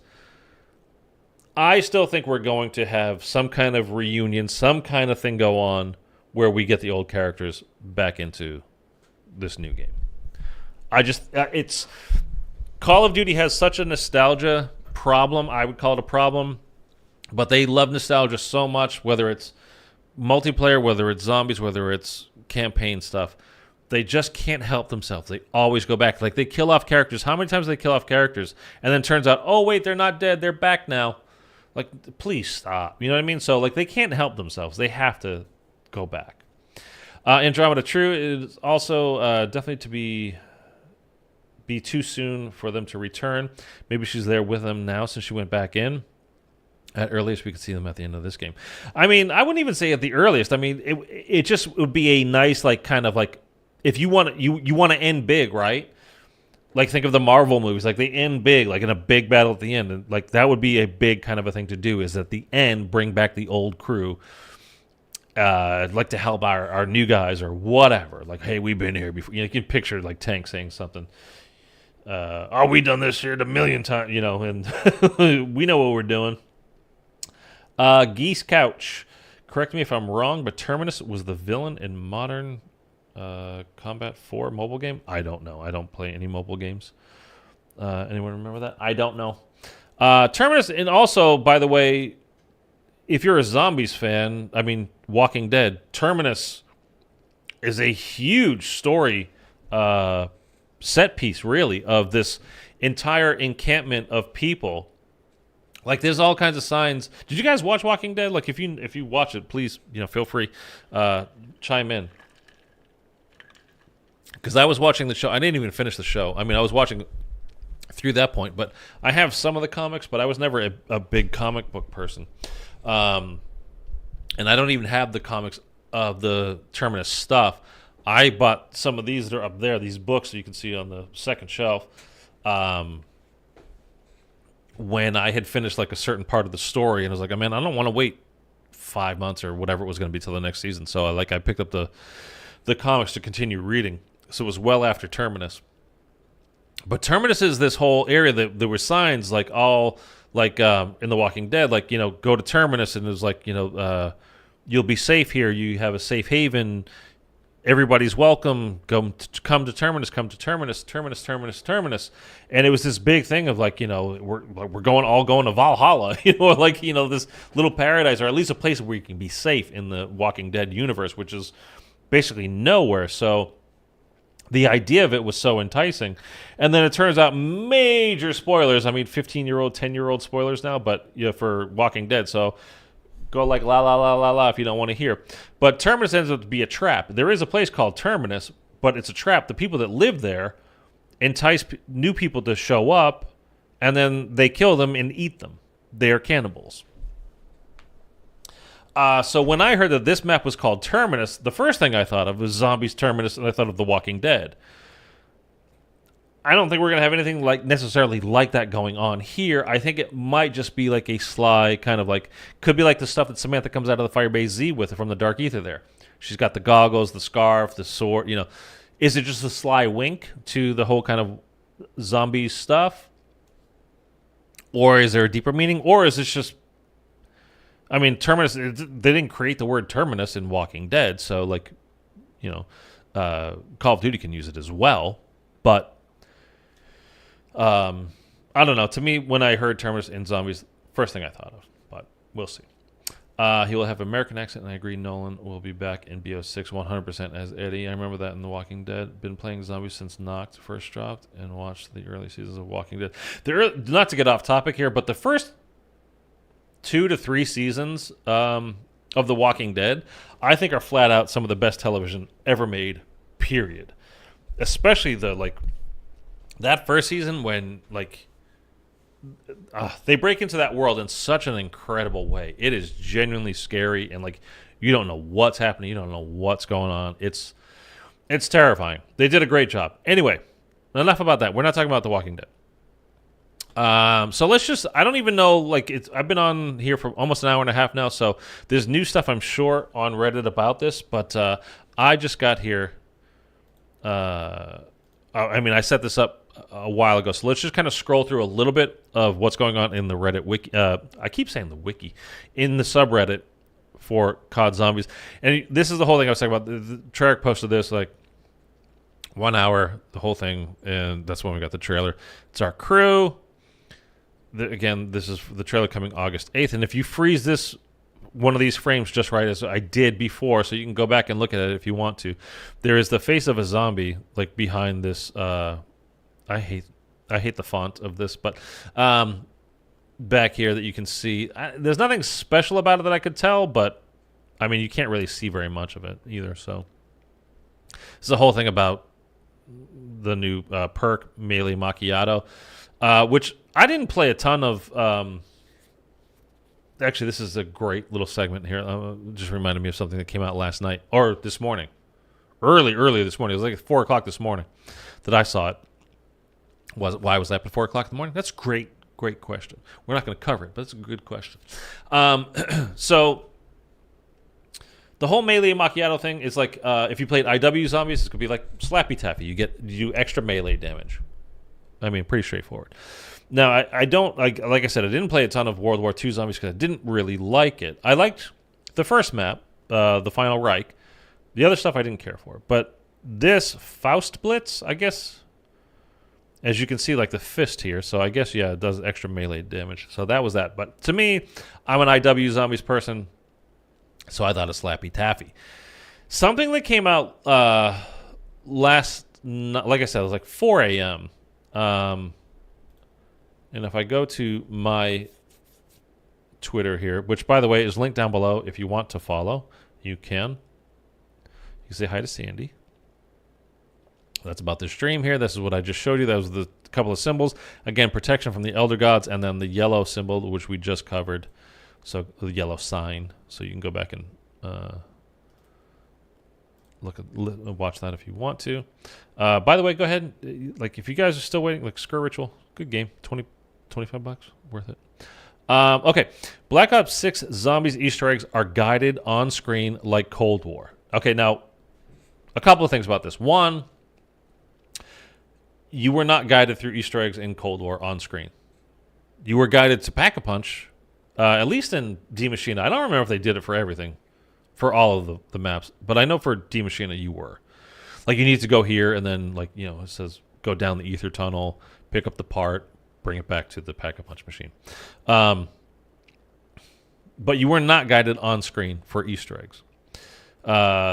You were guided. The reason why I was mentioning with World War II is kind of interesting from here is you guys remember the Final Reich. There was the casual Easter egg, which literally in the top left-hand part of your screen, like up here, it literally told you the next step to do. If you played Skur Ritual, it's exactly the same thing. Skur Ritual tells you exactly what you need to do right up here on the top left. Go turn power on, and if you look across the map, there'll be like a diamond placard like shows up, like, oh, go there, go there, go there. You know exactly where to go. You don't know exactly what to do. You know there's a thing to do there. You got to kind of, figure it out. It's very basic when you get there. Like, oh, I need to turn on the power. I'm here. Oh, okay, I need to stand in this circle, get kills, and like it turns on the power. Okay, so that's the figure it out part. It's very, very, very, very minor level of figuring out. So anyway, in World War II on the Final Reich, it had all that stuff in the top left, basically saying, hey, you need to do this next. You know, turn on the power, fix the gas leak. It didn't show you, like in Skur Ritual, literally a placard will show up and you can look, like, just turn and scan. Oh, there it is. Like, you see it through walls, you can see it through all that stuff. Like, go over there and that's where the next thing is. And then when you get there, you can, again, do that figuring out. Very easy to figure out once you get there. But it tells you exactly where to go.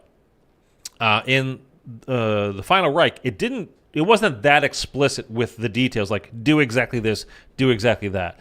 You had to figure out, okay, where are all the the gas valves that I need to turn? And then you go, okay, well, I need to go fix the gas leak. So then you had to find the valves and know to turn them. Okay, so again, not a ton of, like, that's not super high level figuring out, but it was more difficult rather than go here, do this exact thing. But then, of course, there was the hardcore Easter egg as well, which it would still tell you, like, the casual stuff, but none of the, like, hardcore stuff was explained to you at all. We weren't giving any clues. And then, of course, every subsequent map, like, that casual mode was gone. It did not exist. And I bring up Skur Ritual because, again, if you're playing on normal, every step is laid out for you exactly what you need to do. If this is true, and I'm very dubious of this because, one, he's not obviously a zombies player, and he says, like, in Cold War, like how they showed you how to do it there. That's not what happened in Cold War. Again, that's flat out not what they did in Cold War. They said for Pack-a-Punch, you need to go get the Pack-a-Punch part and bring it back here. Like, yes, but they did not tell you on screen what to do in Cold War.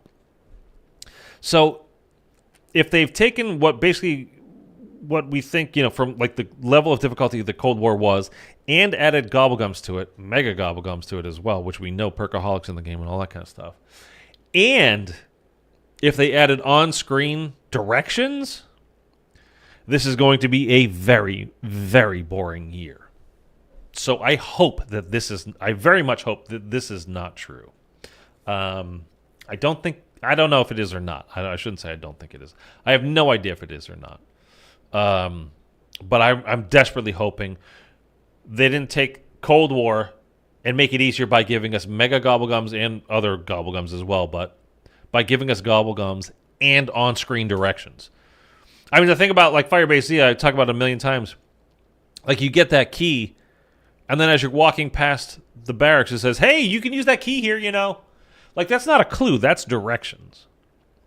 And if they've gone so far as to put it on screen, like, and by the way, if people are like, well, you say you like Skur Ritual, why are you complaining? Like, if Skur Ritual to me is a fun alternative to COD Zombies, and it's a very casual experience for me. I like it because I can just hop on, no-brain it, and just have fun. That's all this is to me. I'm not trying to get in depth with this game. I'm not saying that it doesn't have depth. I'm saying the way I play it, I don't do the hardcore versions of it. I play it just casually. Call of Duty Zombies, I need to be more in depth. Cold War was too easy, and I think they definitely made it easier by giving us Gobblegums. They might have made it unbelievably easy by also giving us on-screen directions. We'll see. I don't know. Yeah, there were some tough steps on D Machine, like the grenade and the tank. Yeah, there were things to figure out, Eric, in all of Cold War. There were definitely things to figure out, and you weren't just given it. Like the grenade step is kind of like, that's one of those, like, it doesn't really make sense. I mean,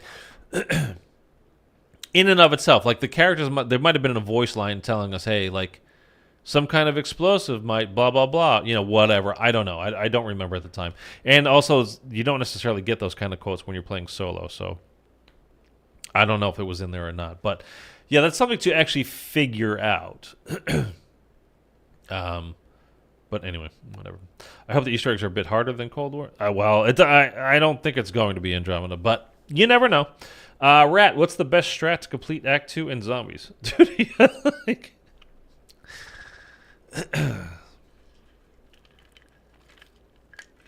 I have a guide for it on my channel. You can go ahead and look it up. Just go to my channel and search Shepherd. But this is not the time and place to talk about that. Anyway, and I took a poll with you guys. Let me go. I can go show you the results of it here.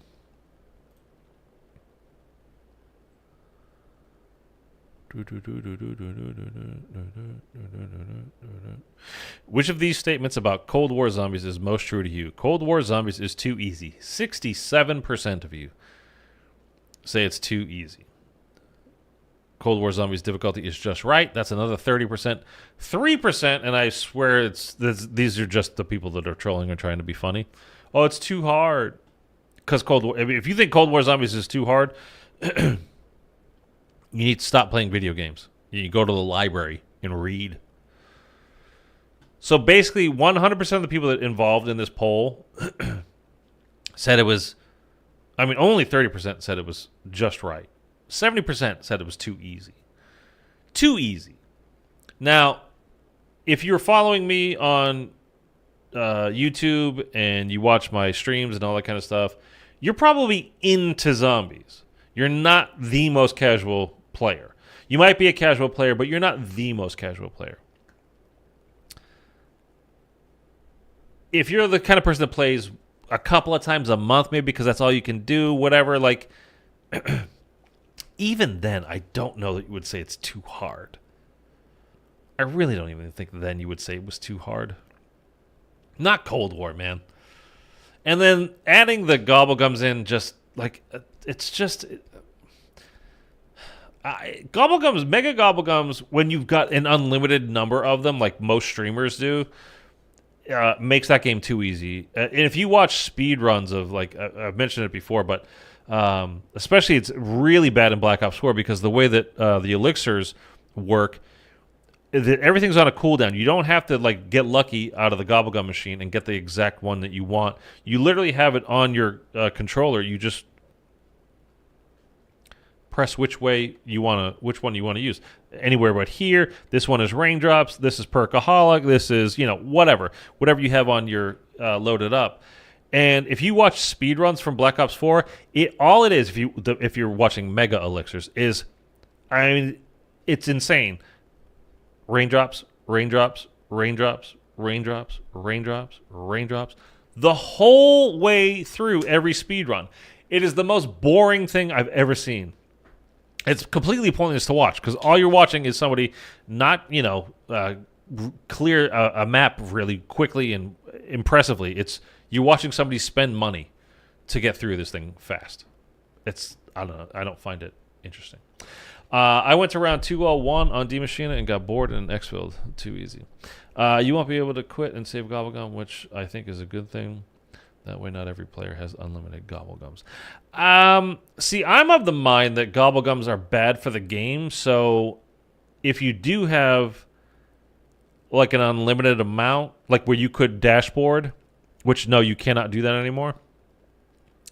But if you could dashboard and just keep them, like have everybody keep them. Because the way it is like, I mean, like the big YouTubers and streamers, and I don't blame them for it, by the way. I'm just telling you, just giving you facts. I'm not saying it's their fault or I'm not blaming them or doing whatever. I'm just giving you facts. They've literally said, like, the biggest streamers and all this, you guys are aware of the names. I'm not going to say any names, but if I mention them, every single one of you would know exactly who I'm talking about because you've probably seen all their videos and streams and stuff. Until you found my channel, now all you watch is me. I understand. By the way, wow, it doesn't matter. But they've literally said, like, they have spent thousands of dollars, real dollars, on buying whether it's liquid divinium or what was it in BO4? I don't even remember what stuff was called in BO4. That you had to have the Nebulium plasma. So you had to get those things, and then you spent it in the factory, and then you got a chance to get certain Gobblegums out of it, or elixirs. You weren't guaranteed anything, which I'm still curious about how that's going to work, because the whole thing about supply drops and with the Gobblegum stuff is you're spending money, but you don't know what you're going to get in return. That's gambling. And I swear they changed laws and stuff about that. So are we going to be able to just like go into our in-game into the store, and instead of buying a bundle, I mean, they'll have a million bundles for us to buy as well, but will you be able to just buy like packs, like $20 for this pack of 5 perkaholics, $10 for this pack of 10 double points? Is it going to be like that where you can literally pick out which ones you want? And the ultras rare or whatever they're going to be called cost more money? Are they going to be the $30 bundles? Are they going to be the $28 bundles? Are they going to be, they're 3,000 COD points for those ones, or 2,400 COD points for those ones. But if you just want like the double points and the max ammo, because again, in Cold War, you could just buy ammo. We don't need a max ammo Gobblegum. You just go buy ammo. What do you need a Gobblegum for that for? But whatever. Do those ones only cost $5, $10? And how many do you get in a pack? So I'm honestly, I don't know how it's going to work. I'm very curious about that. I got to be honest, I'm really curious about that, because I know the whole thing with started with Advanced Warfare, with those supply drops and the variants on the weapons, like the Obsidian Steed and the Inferno and the HBR Insanity and the Speakeasy, and you guys remember all this stuff, right? I mean, to this day, I don't have the HBR Insanity. I have everything else, and I'm like beyond max prestige or whatever. I never got the HBR Insanity out of a supply drop. I never spent a dime buying them either, but like for the ones I earned, I never got it. And I swear there was some kind of law passed or something that like that's called gambling, and you're not allowed to sell gambling on a video game. I don't remember. So we'll see. Gobble seems fun, but Cold War was nice without microtransactions. But we still don't know how the exact system will work. Yeah, there will be no gambling because of European laws. Well, I mean, believe me, if they could do it in different places, they would do it. If they could have, they would create different systems. Trust me. It'd be well worth their time and money. Because if the gambling aspect of it was perfectly fine in the United States, we would have a different store than the UK would. Or vice versa. Because it would definitely be worth it to them. I mean, some of the biggest videos, and by the way, I'm not saying I'm not going to do this. I don't know if we're going to get, are we going to earn like Ethereum plasma or something this year instead of the Nebulium plasma, or instead of liquid divinium, or we're going to get liquid Ethereum, something like that, and that's what we spend in the store to spend to get these vats of whatever, to get lucky. I pre-ordered. I got the Vault Edition, means I'm getting some kind of Gobblegum pack. I don't even remember. I don't know what comes in it. Let me just to show you guys.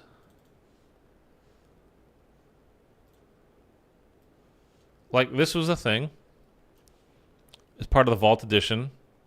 When you pre-ordered, you got these the character skins. You got Klaus, and that's Klaus there. Brutus. It's Adler and Park, the other two characters. You got these Mastercraft bundles. I don't remember what that is. And then something else you got with these Gobblegums that comes with it. So, I've made jokes, not even really jokes. I mean, kind of. Like with you guys in the past, like, hey, should I do like a set up a stream like this summer toward the end of or like maybe in October or early October or something, for when the game's about to come out. Like, all donations this stream go directly to buying, again, what is it going to be, liquid Ethereum or something to spend on Gobblegums. Like, I don't know. I mean, the videos back in the day for like I said, for opening supply drops were massive videos that people really watched. Streams, 3-hour streams of people just spinning to see if they could get a bunch of perkaholics and raindrops or whatever awesome weapon out of these crates. It happened all the time, and they were very popular. So, are we going to have that again? I'm not, honestly, again, whatever you do with your money is totally up to you. Whatever I do with mine, like, I don't expect you guys to get upset. Like, if I decide, hey, I want to go get a cool new guitar, I can't really afford it, but whatever. And for you guys to give me shit about it, it's kind of like, well, it's not your money, so why don't you just not worry about it? You know what I mean?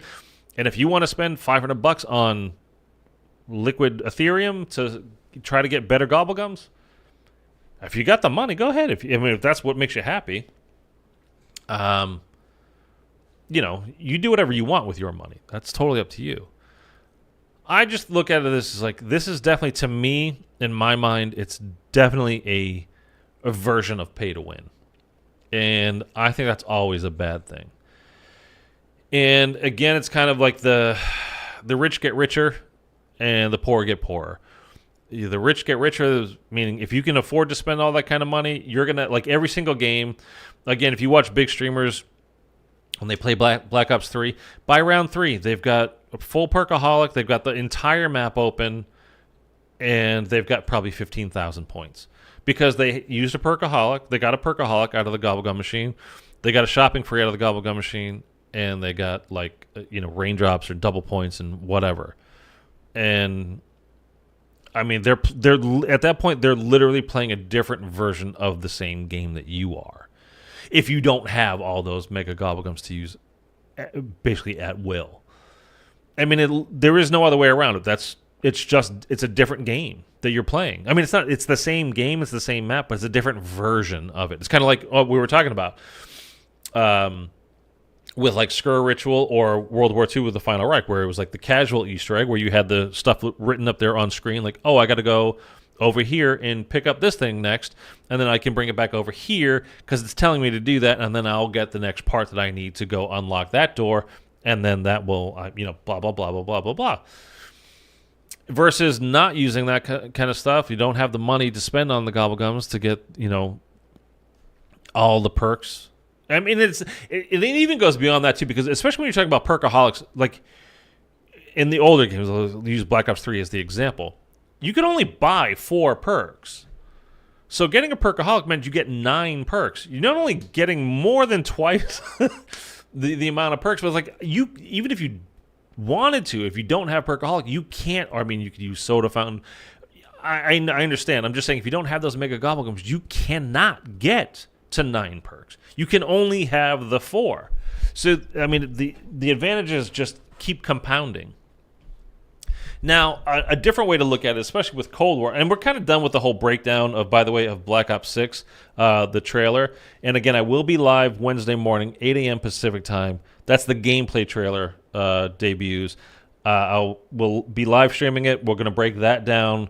We're going to go over the Call of Duty blog that comes out that day as well. We'll cover all of that. So basically, I'm just kind of yapping from here on out. So if that turns you off, click away. Do whatever. I appreciate you dropping by. Mitchell, oh my God. Did you get the Easter egg to get Perkaholic? What do you mean? Well, it depends on what map too, because like some maps, when you finish the Easter egg, like that ends the game. Other maps is like, oh, here's Perkaholic, and you can keep going. We're talking about like over the course of different games, literally different games, let alone different maps on BO3. Well, to complete it, yeah. I mean, like on like Garad, you got a Perkaholic. Do you get a Perkaholic on DE? I think on Shadows it ends the game, right? The funny thing about Shadows is because I'm a solo player, you can't finish that on solo. So I honestly don't know. DE, I don't remember if you get. I just did it a couple of days ago too. Because when I do that, I just end it there. I don't even bother. I don't think you did on that. I think on Garage you got a Perka. I mean, certain maps you do, certain maps you didn't. I don't remember. But again, a different way to look at it, at least going into Black Ops 6 is, if it is the same level of difficulty as Cold War, and things are basically the same, like we know the movement's going to be different, but I'm not talking about... that's a different thing. I'm talking about the fundamentals of the game, like the rules of the game.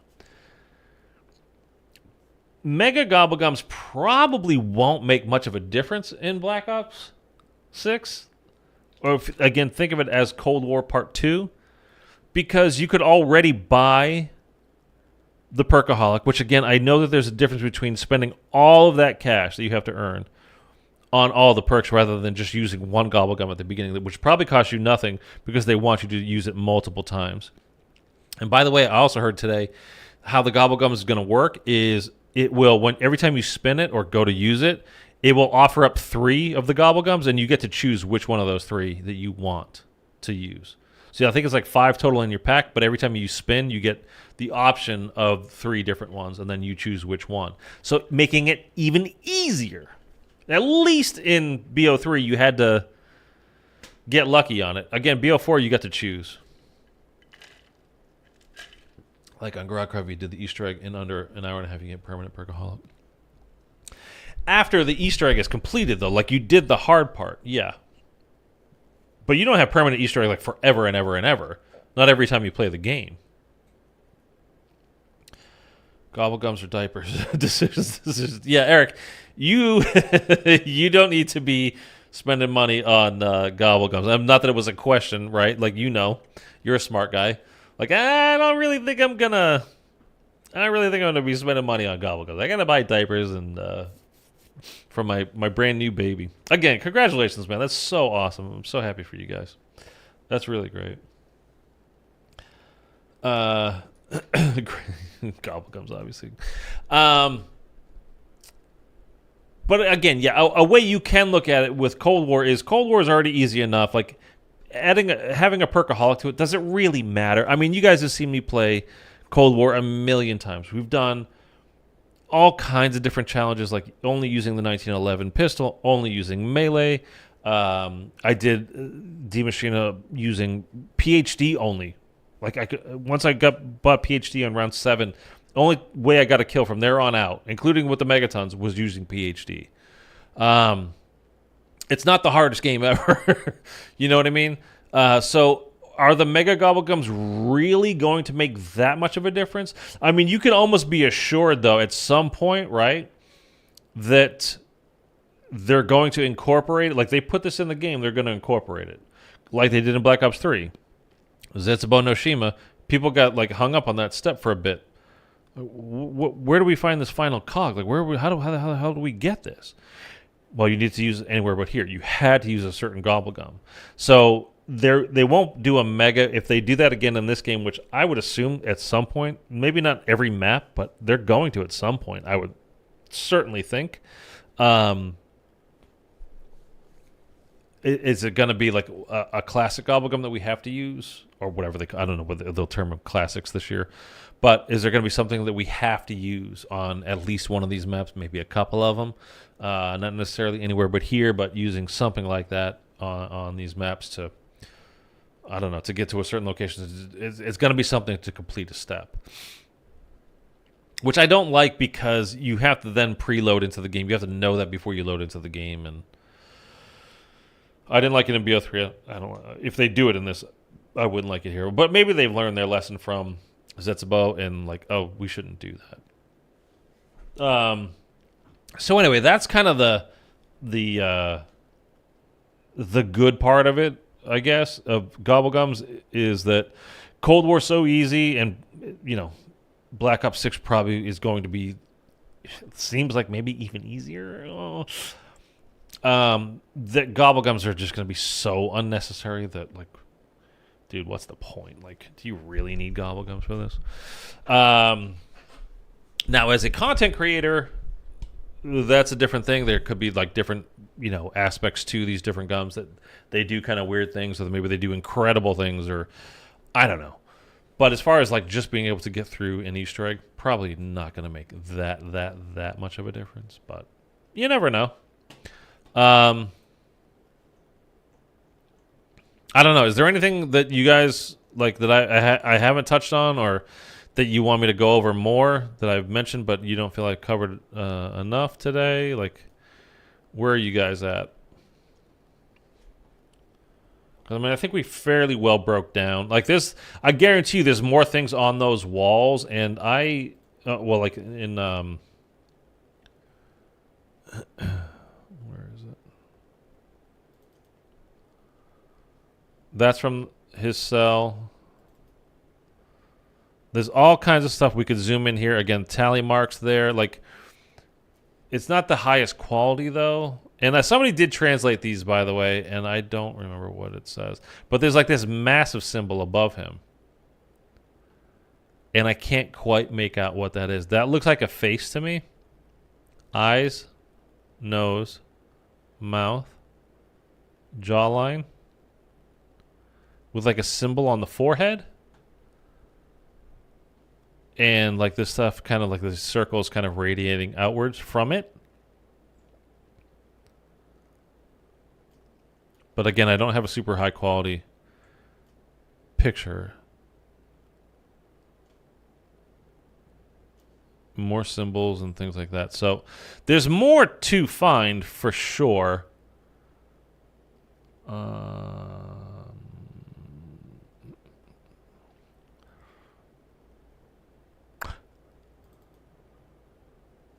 This might be a little bit clearer because this is the official Call of Duty release one. Like, are those big ears like an elephant type ears? Give me 1 second, guys. Sorry, I just heard something.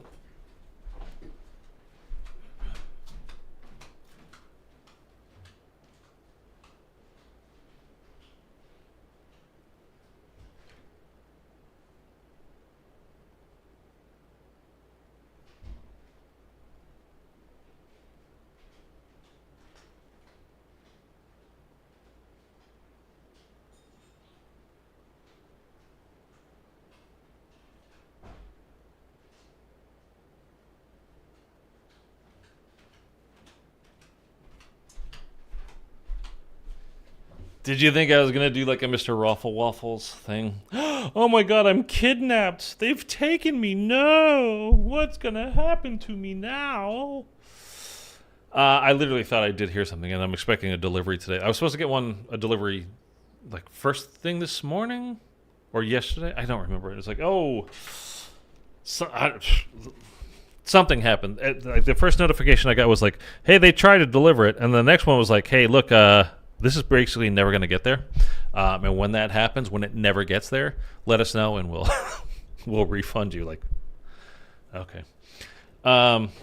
What am I getting? Condoms and lube. No, just some stuff from Amazon. I got like face soap and to be honest with you, I don't even remember the other thing I got. Oh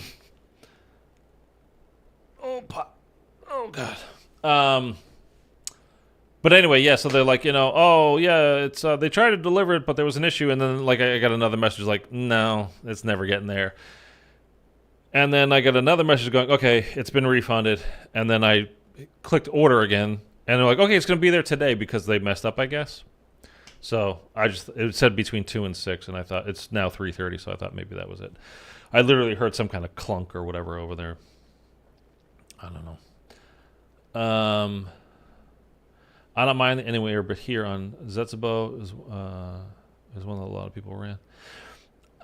I don't have a problem with it now, but as far as solving it, like, I don't know, man. That's a little... I don't... Because it's a classic and everybody has it, it's not that big of a deal.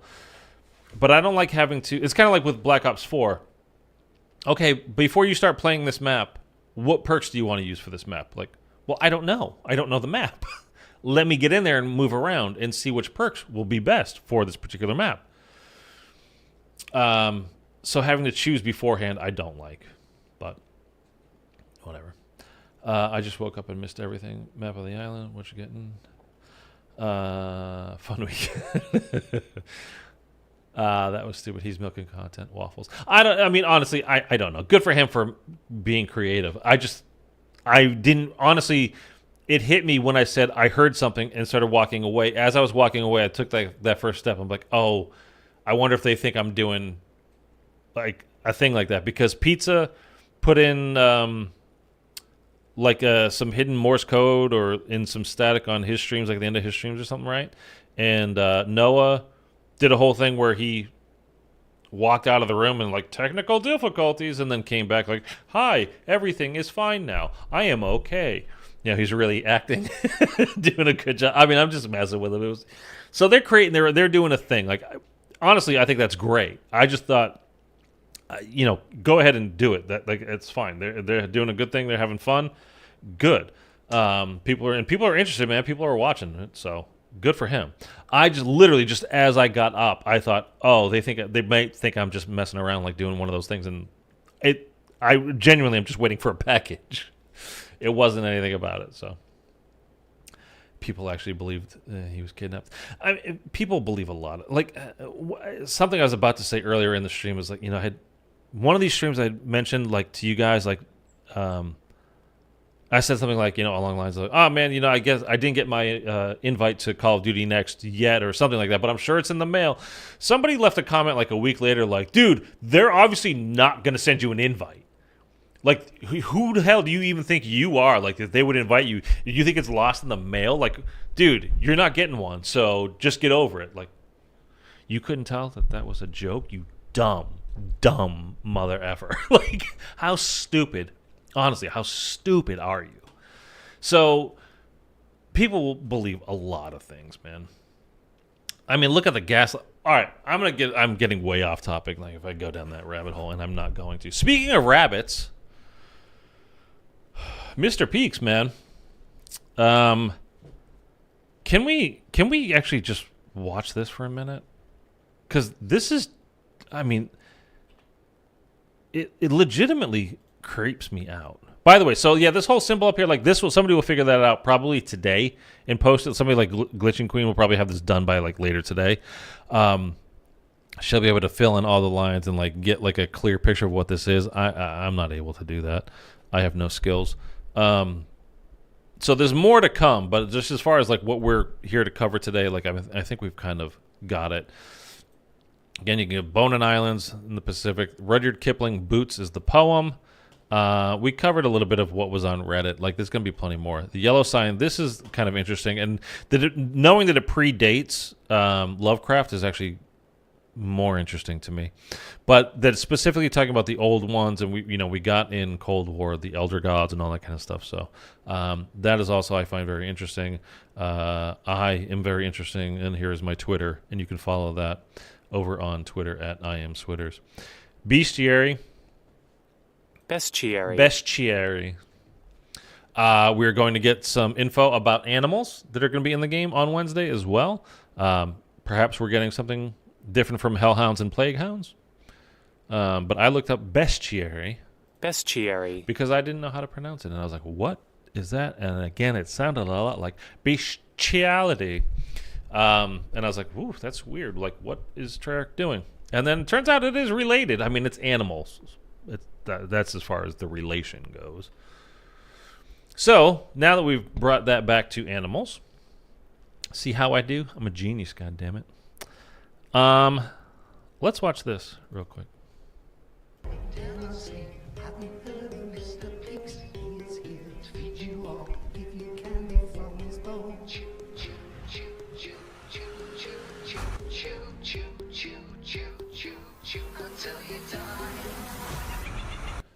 I think that's genuinely scary.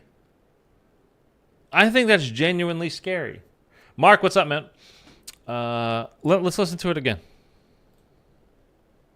And by the way, the lyrics are out for this, and I can... where do I have that?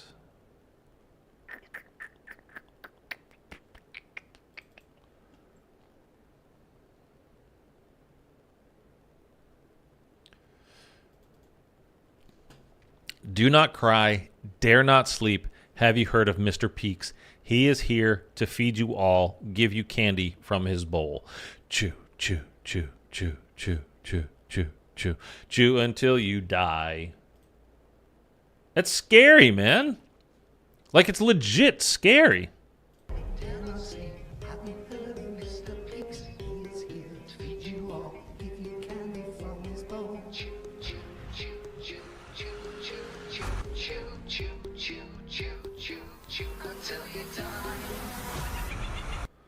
Freaking scary, dude. Now, okay, perfect. That was just lucky that I landed it right there.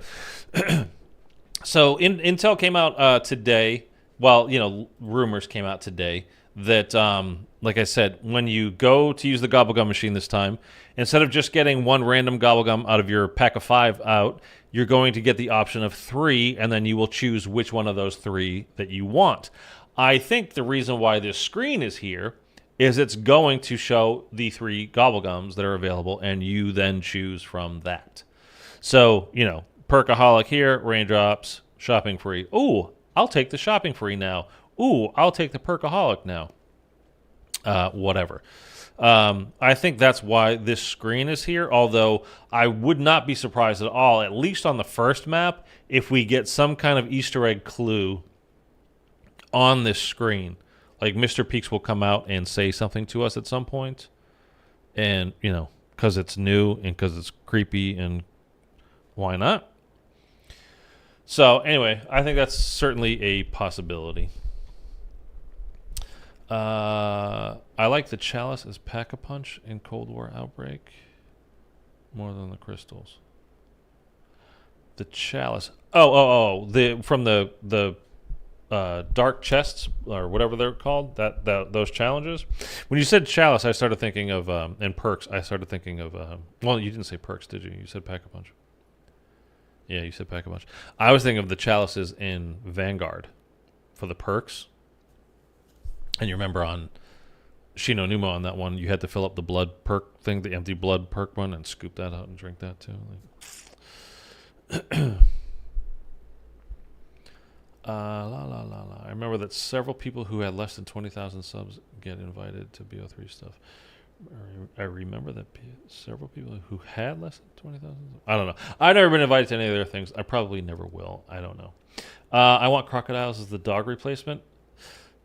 Crocodile rounds. That could be interesting. Although, just run zigzag, man. They can't get you. Although they can. They're fast on land. Not for very long, but they are fast. I want ROF. What is ROF? I wonder who invented the new gum since it's not Dr. Monty. Yeah, that is interesting. I don't know. I don't... Well, you know what? I was going to say, I don't think that they have thought out that kind of stuff like they used to think out these kinds of things. I think they're putting things in that they think the community wants. Ring of Fire. Yeah, by the way, that is one of the field, like 4 or 5 field upgrades have kind of leaked out what they're going to be, and Ring of Fire is not one of them, actually. Although I can't see that it wouldn't return because it was one of the 2 most popular, right? It was Ether Shroud and Ring of Fire were the 2 most popular ones, right? But Ether Shroud is back. Energy Mine is back. Energy Mine, like the only thing basically that I ever use, other than the beginning of the MW3. The only thing once you get involved in that game a little bit that I've ever used, like I dabbled with a couple of the other ones, but they're nothing compared to Energy Mine in MW3 zombies. But for like round based, I don't know. Like in Cold War, it's not. I don't know. I don't find it particularly good. But yeah. Anyway, the interesting part of that was Ring of Fire was not one of them. There was a new one, and there was a new ammo mod that leaked today as well. So these are leaks. These are not 100% guaranteed, but it was a kind of a thing where it basically would create like a mini rift into the Dark Ether. So like picture your like Shatter Blast going off or a dead wire attaching to multiple zombies, like the electricity like zapping and connecting. And this one, like I guess like the first zombie you would hit would kind of like then turn it into like a black hole of sorts, or like like open up a rift into the Dark Ether, and then it would suck in some zombies. Like it could look visually very cool. I mean, I think it will ultimately do basically the same thing as most of the other things do, but it could look pretty cool. Don't know how many zombies it'll take in with it, or like there's a max number. Who knows? Mr. Peaks used Dr. Monty leftovers to make more gas, like Casimir, or he made Gerst devices. Yeah. I mean, so by the way, I didn't mean to say that they don't plan that stuff out. Like, I don't know. And there's a lot of things that happen in older zombies as well that people think were like, oh, like somebody made a video talking about Mr. Peaks and like how back in Black Ops 4 they were talking about pulling a rabbit from a hat, and that was like, they were foreshadowing what was coming with Mr. Peaks. Like, no, that's retconning. That's not foreshadowing. That's retconning. They just said, what did we mention back then? Oh. I mean, by the way, that's also a magician's trick. It's not like a thing that was pulled out of whole cloth. I mean, pulling a rabbit from your hat is it's a saying about a magician. Anyway, but it wasn't foreshadowing. It was retconning. And there's plenty of things like that. Like if you go back, the changeover from Jimmy Zielinski to Jason Blundell, and he had a very different idea where he wanted to go, and a million things were retconned, and that's why we ended up with the whole multiverse to begin with. And like, why is Nocturne Toten in transit? And nobody can explain that. Well, time portals between dimensions, it just ended up there. Like, what? Okay. I mean, there's plenty of stuff in the older games that don't make any goddamn sense whatsoever. There's a million things that they retconned. So I'm not trying to say, like, well, now that Jason's gone, like, all the planning and whatever is gone, and he had thought out everything in advance, and, like, I mean, he had a big ideas and had, like, conceived of a lot of things. But there were plenty of things that were retconned back in the day as well. It's not a new thing that they're just, cottoning on to. Like, they've been doing that for a long time. It's like a Casimir type of effect. Yeah, exactly, Mark. Exactly. It's for the ammo mod thing that we were talking about. Since Jason left, planning has gone away. Well, again, I don't know if that's true or not. Is Mr. Peaks Samantha's? No. Okay, so something that I find very interesting, a theory that came out. I'm pretty sure it was Codename Pizza that was talking about this. I don't know if it was his theory, but I found it very interesting. Was that because it laughs like like the whole laughs like a child, and you guys remember if doing the second Outbreak Easter egg, the one when you go fight Orda, fight the tree, and you have to collect the bunny. And well, that's like the orb is laughing like a child, I guess, in that case, right? And to get it into the transporter thingy, you get the bunny and put it in there. But like the soul of, I don't remember the whole breakdown that he came up with, but it was actually interesting. The soul of his child may be in the bunny. Samuel's soul might be in the bunny. Which would actually be genuinely that would be pretty good, storyline. And because one of the notes that you get from doing that Easter egg, or from a piece of intel, the note that the bunny is drawn on, Mr. Peaks is drawn on, although he wasn't called Mr. Peaks back then, he was just the blue bunny. The paper that he's drawn on is completely burnt around the edges. So it was I've talked about the fire 5 times at least today, in referencing Richtofen's kid and what happened, the whole thing between Sam Weaver and Richtofen. So yeah, it could be Richtofen's son's soul trapped inside the bunny, Mr. Peaks. That would be trippy as hell.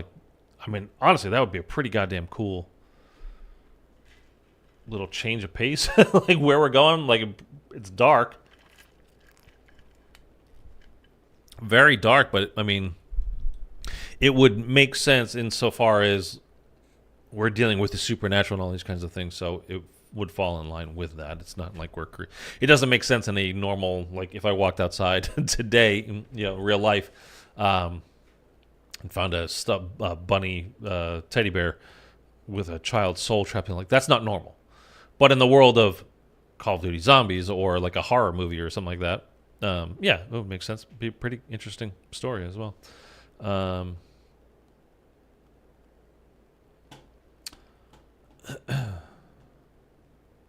Anyway, so yeah, I don't know. I found it to be an interesting theory, at least. Jimmy, I want to know Nox is in transit. Well, yeah. Again, all that kind of stuff, dude. There's so many things like that. So, again, it's not like Jason had everything planned out perfectly, or that, he did tons of retconning. Anytime you kind of introduce any kind of time travel into a story, you can kind of then do whatever the hell you want. Or is in, to bring up Marvel again, with the Infinity Stones, they had time travel as well. But, at the end of Infinity War, spoiler, when half of the universe, half of the universe dies, there was never any real thought that I guess they're gone forever now. That sucks. Because you knew in the next movie they were going to bring them back. There's the whole point of the stones and all that. One of them's called a life stone or a time stone, or both of them, whatever. Those people aren't all just dead. They're going to bring them back. It's kind of like what I mentioned with the Call of Duty now with their story. They keep killing off characters and then bringing them back. So now it has no impact when a character dies. Yeah, they'll just come back when they want them to bring them back, though. Even if they tell you, no, for real, they're dead. Woods and Mason are really dead.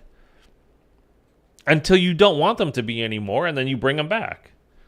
So, sorry, boy that cried wolf. You can't just keep doing that. And then to say, no, for real this time. Well, I don't believe you anymore.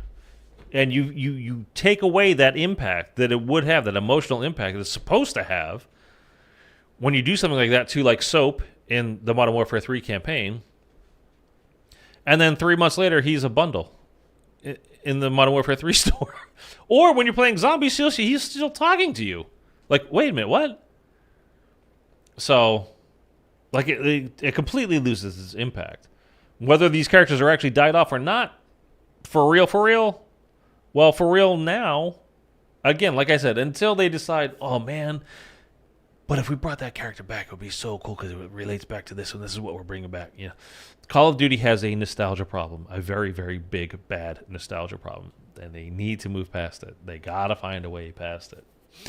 I don't know why Switters. I've encountered some questionable stuffed animals in real life. Hey, not saying I haven't either, but if one I found literally had a child's soul trapped into it, that would freak me the heck out. By the way, speaking of souls, can we really change subjects now? I mean, I've covered this, right? Like, I don't have any more new intel as far as today goes. I mean, we've kind of just been, I've been done with that, and it's just been me kind of talking to you guys, at you guys, whatever, for a half hour now. Speaking of souls trapped in a thing, I just rewatched Pulp Fiction, like yesterday. Was it yesterday or the day before? I don't remember. I think it was yesterday. To me, that is Marcellus' soul in the briefcase, right? He made a deal with the devil, took his soul out. It's in there, and then when his time was up, like, that's when the devil gets to own it. So, like, kind of think of it like that briefcase was in escrow somewhere, sitting somewhere, and then Marcellus has been trying to get it back. Like, it wasn't just like some gold or a diamond or some fancy piece of jewelry or whatever that was really glowy because it was super, expensive and good and shiny. Right? Like, come on. Nobody cares about this. All right, forget it. It's on my mind because I just started thinking about it. We don't have to talk about it. Mason being canonically dead in Black Ops 6 sucks. They should leave it up to the player's choice. Yeah, but you can't leave it up to the player's choice because, like, it's going to end up being like half and half. And then what do they do for the next game if they want to put him in again? Like, for half of you, he's dead, but for half of you, he's not. So here he is.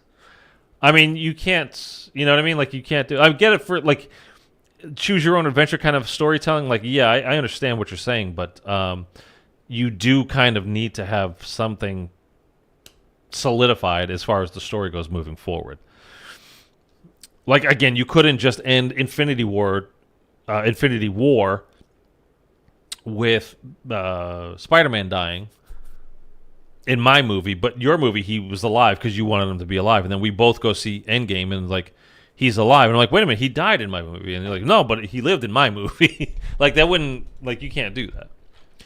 The Modern Warfare remakes weren't needed. Just trying to get players back after Ghost and IW. Probably, yeah. I've seen Pulp Fiction. I hope so. You guys have all seen Pulp Fiction, right? Pulp Fiction is amazing. Replay the mission and have small changes if Mason is dead or alive. Well, whatever. I mean, honestly, I flat out don't care about the campaign. So the story aspect of of the campaign means literally nothing to me. I'm just saying, at a certain point, when you do this so many times, and like Zakayev, right? He was dead in Mission Impossible, original Modern Warfare, or was it Modern Warfare 2? I don't remember. But he was dead in that until they brought him back for this Modern Warfare 3. Like, they're doing. I was gonna say you can't do it. I mean, you literally can do it if you want to. But again, you make it so everything you do from here on out, like, I just flat out don't believe you. So the stakes of killing somebody off, the emotional impact is kind of like, I bet you he's not really dead though. I mean, I played through the campaigns recently on stream, and how many people died in those campaigns that, like, a few scenes later, even sometimes they'd be back, or the very next game they're back. It happens nonstop, so it's like, well, I mean, you're just yanking my chain. That's where that expression comes from. You're just trying to jerk me around. That's not what happened, and I know that's not what happened. And you know you're going to bring him back, and I know you're going to bring him back. Like, So just, can we stop? So anyway, you lose that impact, that what you could have. But you have to make a decision, like, and then we have to live with it, but that you also have to live with it. Stop putting it all on us and then just changing it up whenever you want. Because you decided it would be convenient now for you to put this character back in the game. It just lowers the stakes again and again and again and again. So you get to a certain point, at least for me, where I flat out, I don't believe you anymore. So it doesn't matter. Nothing matters anymore. So there is no emotional effect on me. Because you've made it so I simply cannot trust you. So it just... Oh, you've never seen Pulp Fiction? Wait. I've seen Pulp Fiction, and then you say I've never seen Pulp Fiction. So I don't know. I don't know what to trust with you now, Mitchell. Good Lord. Everybody's just being deceitful all the time. It's like if Black Ops 6 came out and Samantha was never in the ether. Yeah, I mean, you just can't... Yeah, like Black Ops 6 comes out, and she's standing, like, our crew now walks out of these cells now that Maya open up the cells, and she walks down the hall, like they all walk down the hall with their guns now ready to fight zombies, and Sam's standing. There's a great example, Mark. and Sam's just standing there with a gun, and like, okay, you guys ready to do this? Let's do this. And they're all like, yeah, good to see you again. Let's go. Like, no, wait a minute. Well, no, she's trapped in the dark ether. We just saw. Like, she's not here. What do you mean? And they're like, yeah, but we wanted her to be here for this story because it's like she's a good character. Like, I know she's a good character. Doesn't mean you just get to put her back in. But they do it all the time, and it's just it has lessened what value it as a story that it had, for at least for me. I removed my full statement. Okay. I've never seen Pulp Fiction. Well, it's on Amazon Prime right now. You can watch it for free if you have Amazon Prime. And if you don't have Amazon Prime, just pay... How much is that now a month? Like $20 a month or something like that now too? Dude, I'm telling you right now, like it's so nice. Like all these streaming services, like you have access to so many things. But like I have Hulu is my like live TV package because I don't have cable. It's just I have just internet, right? So Hulu is my live TV package. So I have whatever Hulu has. I have a Netflix subscription. I have an Amazon Prime subscription because I order things from Amazon all the time. So it just kind of built into the cost. Although they get us, for it. Although I found out recently that a show on there that I really liked, they canceled. The Peripheral, or The Periphery, I think it was just called Peripheral, with Chloe Grace Moretz, had a first season. It did okay, and they had greenlighted it for a second season, and then just as they were about to start filming it, that's when the strike happened, like a year ago, right? It was about a year ago, last summer, I think. And so they couldn't go film it, and then Amazon decided, yeah, you know what? This show's kind of expensive. Fuck you guys. We're not doing it anymore. And they just canceled it, and I had no idea. I still have it on my, saved, my watch later stuff. And I'm bummed out, because I actually liked that show. It was good. I mean, it wasn't amazing, but it was good, and she was really good in it. Chloe Grace Moretz, she was very good in it. So I'm bummed about that. Anyway, but, I pay for a certain amount of streaming services. But now, if there's something I want to see, but it's on HBO, or it's on... Cinemax, Showtime, any number of these other services now, because there's a million of them. I am not paying for a different streaming service anymore. I got the kind of the three of the major ones. Oh, I also have Disney Plus because of Hulu, because that's how I get my live stuff. So I have that as well. But if something is not on one of my streaming services that I already pay for, I am not renting your movie. I'm not going to Amazon. I'm not even spending $3 or $4, whatever it costs to rent a movie on Amazon. I pay so much money per month for all these various streaming services. If it's not available now, I just have to assume eventually it will be. And if it's not, then so be it. I don't ever see your movie or TV show or whatever it is. Because I'm not paying for any more goddamn streaming services, man. It's too many. And the whole point, cutting cut the cable, was to kind of reduce the cost of all that kind of stuff, which it has. But now it's like they were expecting you. Like I think the first NFL game of the year is on Peacock only. I don't have Peacock. I'm not getting Peacock. So now I don't get to watch the first game of the year between it's Kansas City and I don't know who they play because Kansas City won the Super Bowl, so they get the first game of the year. And I don't know who they're playing, but I'm not going to see it now. I watch NFL more than, like, it's basically the only thing I watch live. And it's kind of the only, like, actual TV that I watch. I watch some shows, but they're on, like, Netflix and they're on Hulu or whatever. But, like, stuff that's on TV, the only thing I actually watch on TV is sports. And now you're even taking that away. And I am not getting Peacock. So, I guess I'm not watching that game. Which pisses me off, man. I dropped cable TV years ago. It's not worth it anymore. It's definitely, like, get rid of cable if you have cable. Especially if you have a bad cable company. Really get rid of them.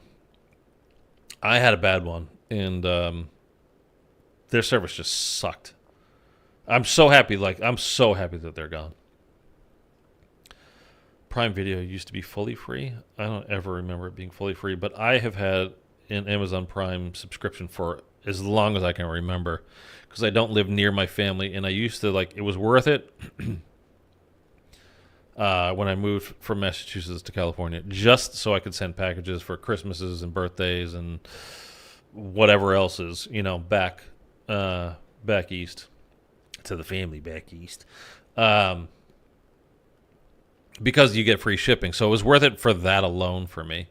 And so I've had a Prime subscription for forever. So I don't know when Prime Video was free at any point. I have no idea. Peacock used to be fully free as well. See, I thought Peacock was free.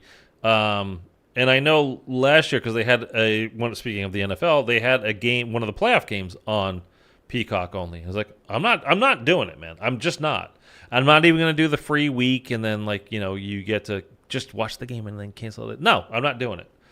Because I don't want them thinking that I would subscribe, because I'm not going to.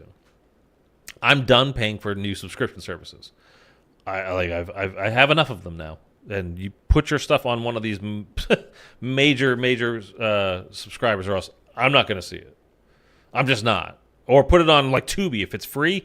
Tubi's actually not bad. I mean, it's actually got to watch commercials, but who cares really? I mean, you get a minute and a half worth of commercials every 20 minutes. Big deal. You get to watch movies for free and all this kind of stuff for free. Totally fine with it. Don't care. I got Peacock, but only because my internet is Xfinity. Okay. See, look, I have friends that have, like, Paramount Plus. They have MGM Plus. Like, there's a show on, I think it's MGM, called They?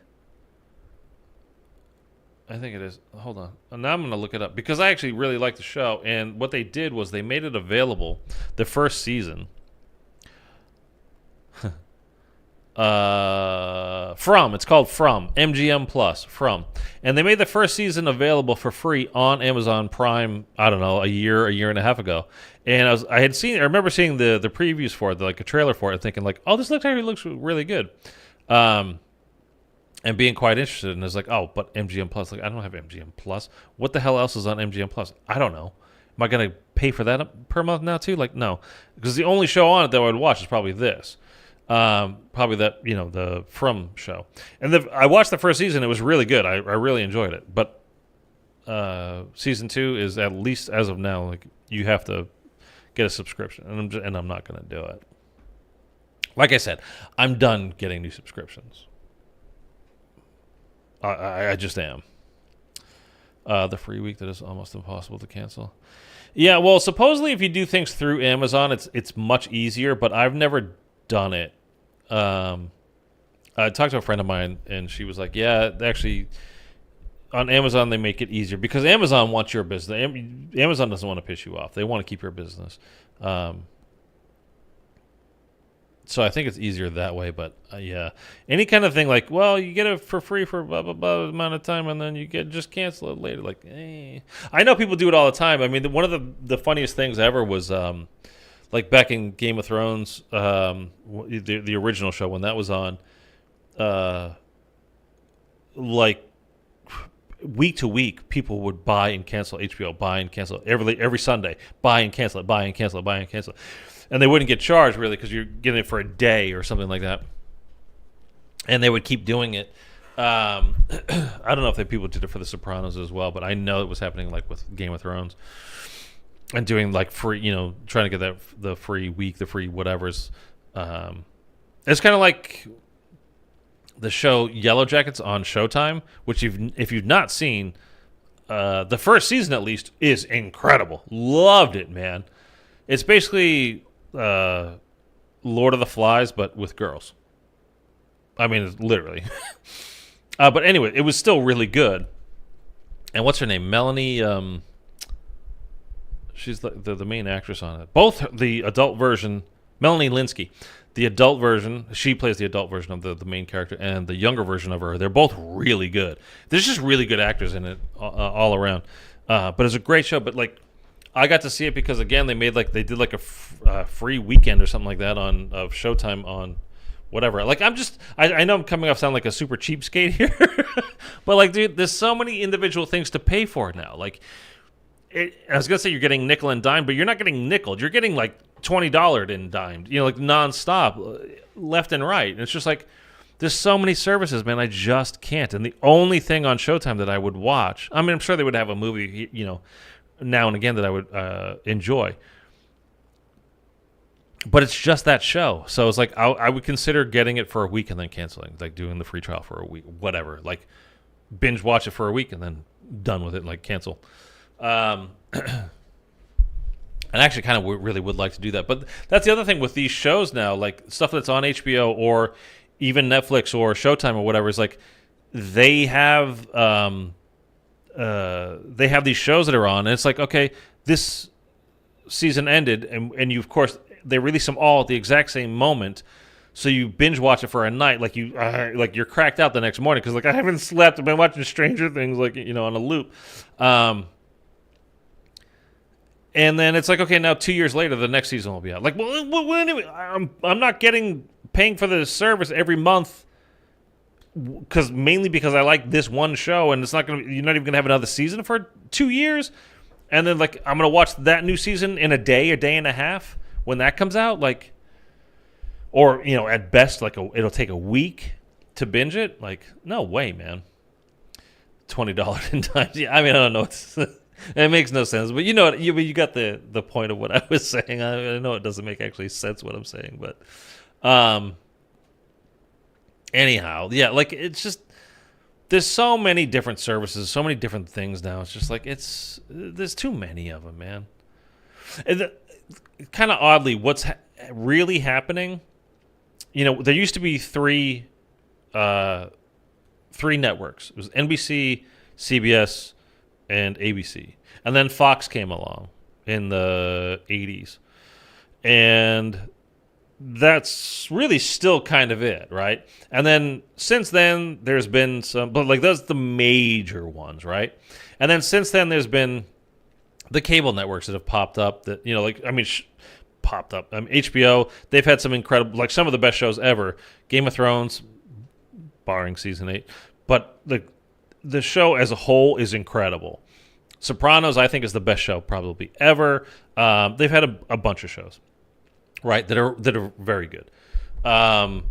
AMC, like Breaking Bad, Mad Men. I'm sure, like The Walking Dead is AMC, right?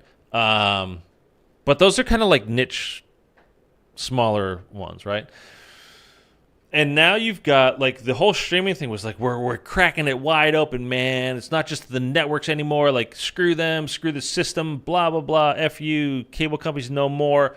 And what's happening is we're getting these major services like whether it's Hulu, which is packaged with Disney. So I'm saying Hulu, although it's like there's a package of Hulu and Disney and all this kind of stuff together. You got Netflix. HBO will be a holdout. They'll be their own thing for, I'm sure, for a very long time, whatever. But things are boiling down to 3 to 4 different ones. Like, there are smaller services, like Paramount was just bought, or they're trying to be bought, desperately trying to be bought. All these, like, kind of more niche services, they're looking to get bought now. Their plan is to sell off, to be bought up. It's kind of like the whole .com boom from 25 years ago. You start a company, do something on the internet because the internet's new, and then just get bought up by one of the big ones. Well, like it is now, Facebook will buy you, Google will buy you, one of those mega corporations will pay $1 billion to buy up your small company, and everything gets consolidated. So we kicked it wide open, and now it's going back to like 3 or 4 major streaming services. It's all kind of getting boiled back down into it. And what else are we getting? Commercials back on it again. Everything's different tiers of services now. Like if you pay this much, you don't have to watch an ad. But if you pay this much, you have to watch some ads. Sorry. If you pay this much, you got to watch a lot of ads. So it's a whole other thing about streaming services. Like we don't watch ads anymore, at least. Like that's cool. They all do it now, depending on which level of service you have. And a lot of them aren't bad. Like I said, I watched Pulp Fiction yesterday or the day before on Amazon. And you have to watch like a minute and a half of ads or something at the very beginning, and then you watch the entire 2.5-hour movie without a break. I got no problem with that. It's like you're watching this on YouTube, unless you have an ad blocker. There's been ads that have been popping up during this live stream. They're not many, and you can skip them after 5 seconds usually or whatever. So it's not bad, but is it livable? I think so. ESPN. Yeah, ESPN's part of the whole Disney crew thing. Yeah. Disney owns, it's shocking how much Disney owns. They own ABC as well, right? Is it CBS? I think it's ABC. Anyway. All right, we are fully not talking about zombies anymore, so let's just end it here. And still, it's not quite 100 degrees, but it's 97 degrees out today.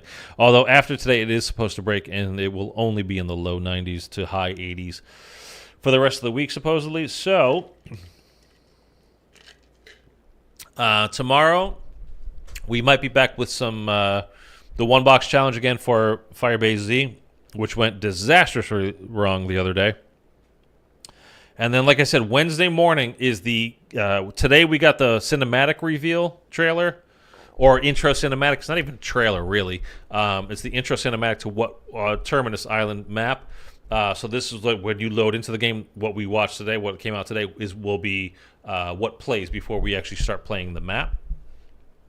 And then on Wednesday, like I said, this Wednesday, 8 a.m. Pacific time. So early in the morning, for me at least, but I will be live streaming it, will be the gameplay trailer. So we're going to get to see some actual gameplay footage. I'm sure we're going to see a lot about the Gobblegums. Probably get an idea about salvage and score streaks and all that stuff. We know score streaks are in it. Some stuff leaked out today as well about that. I'm sure they'll give us some kind of omnidirectional, that's the big new function this year.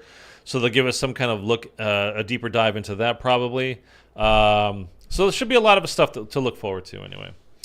I'm going to go to the start of the stream. Okay.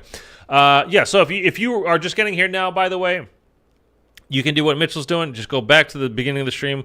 I started off with the very end of Cold War, so it's the end cutscene, because it leads right into what we have that was released today for Black Ops 6. All right?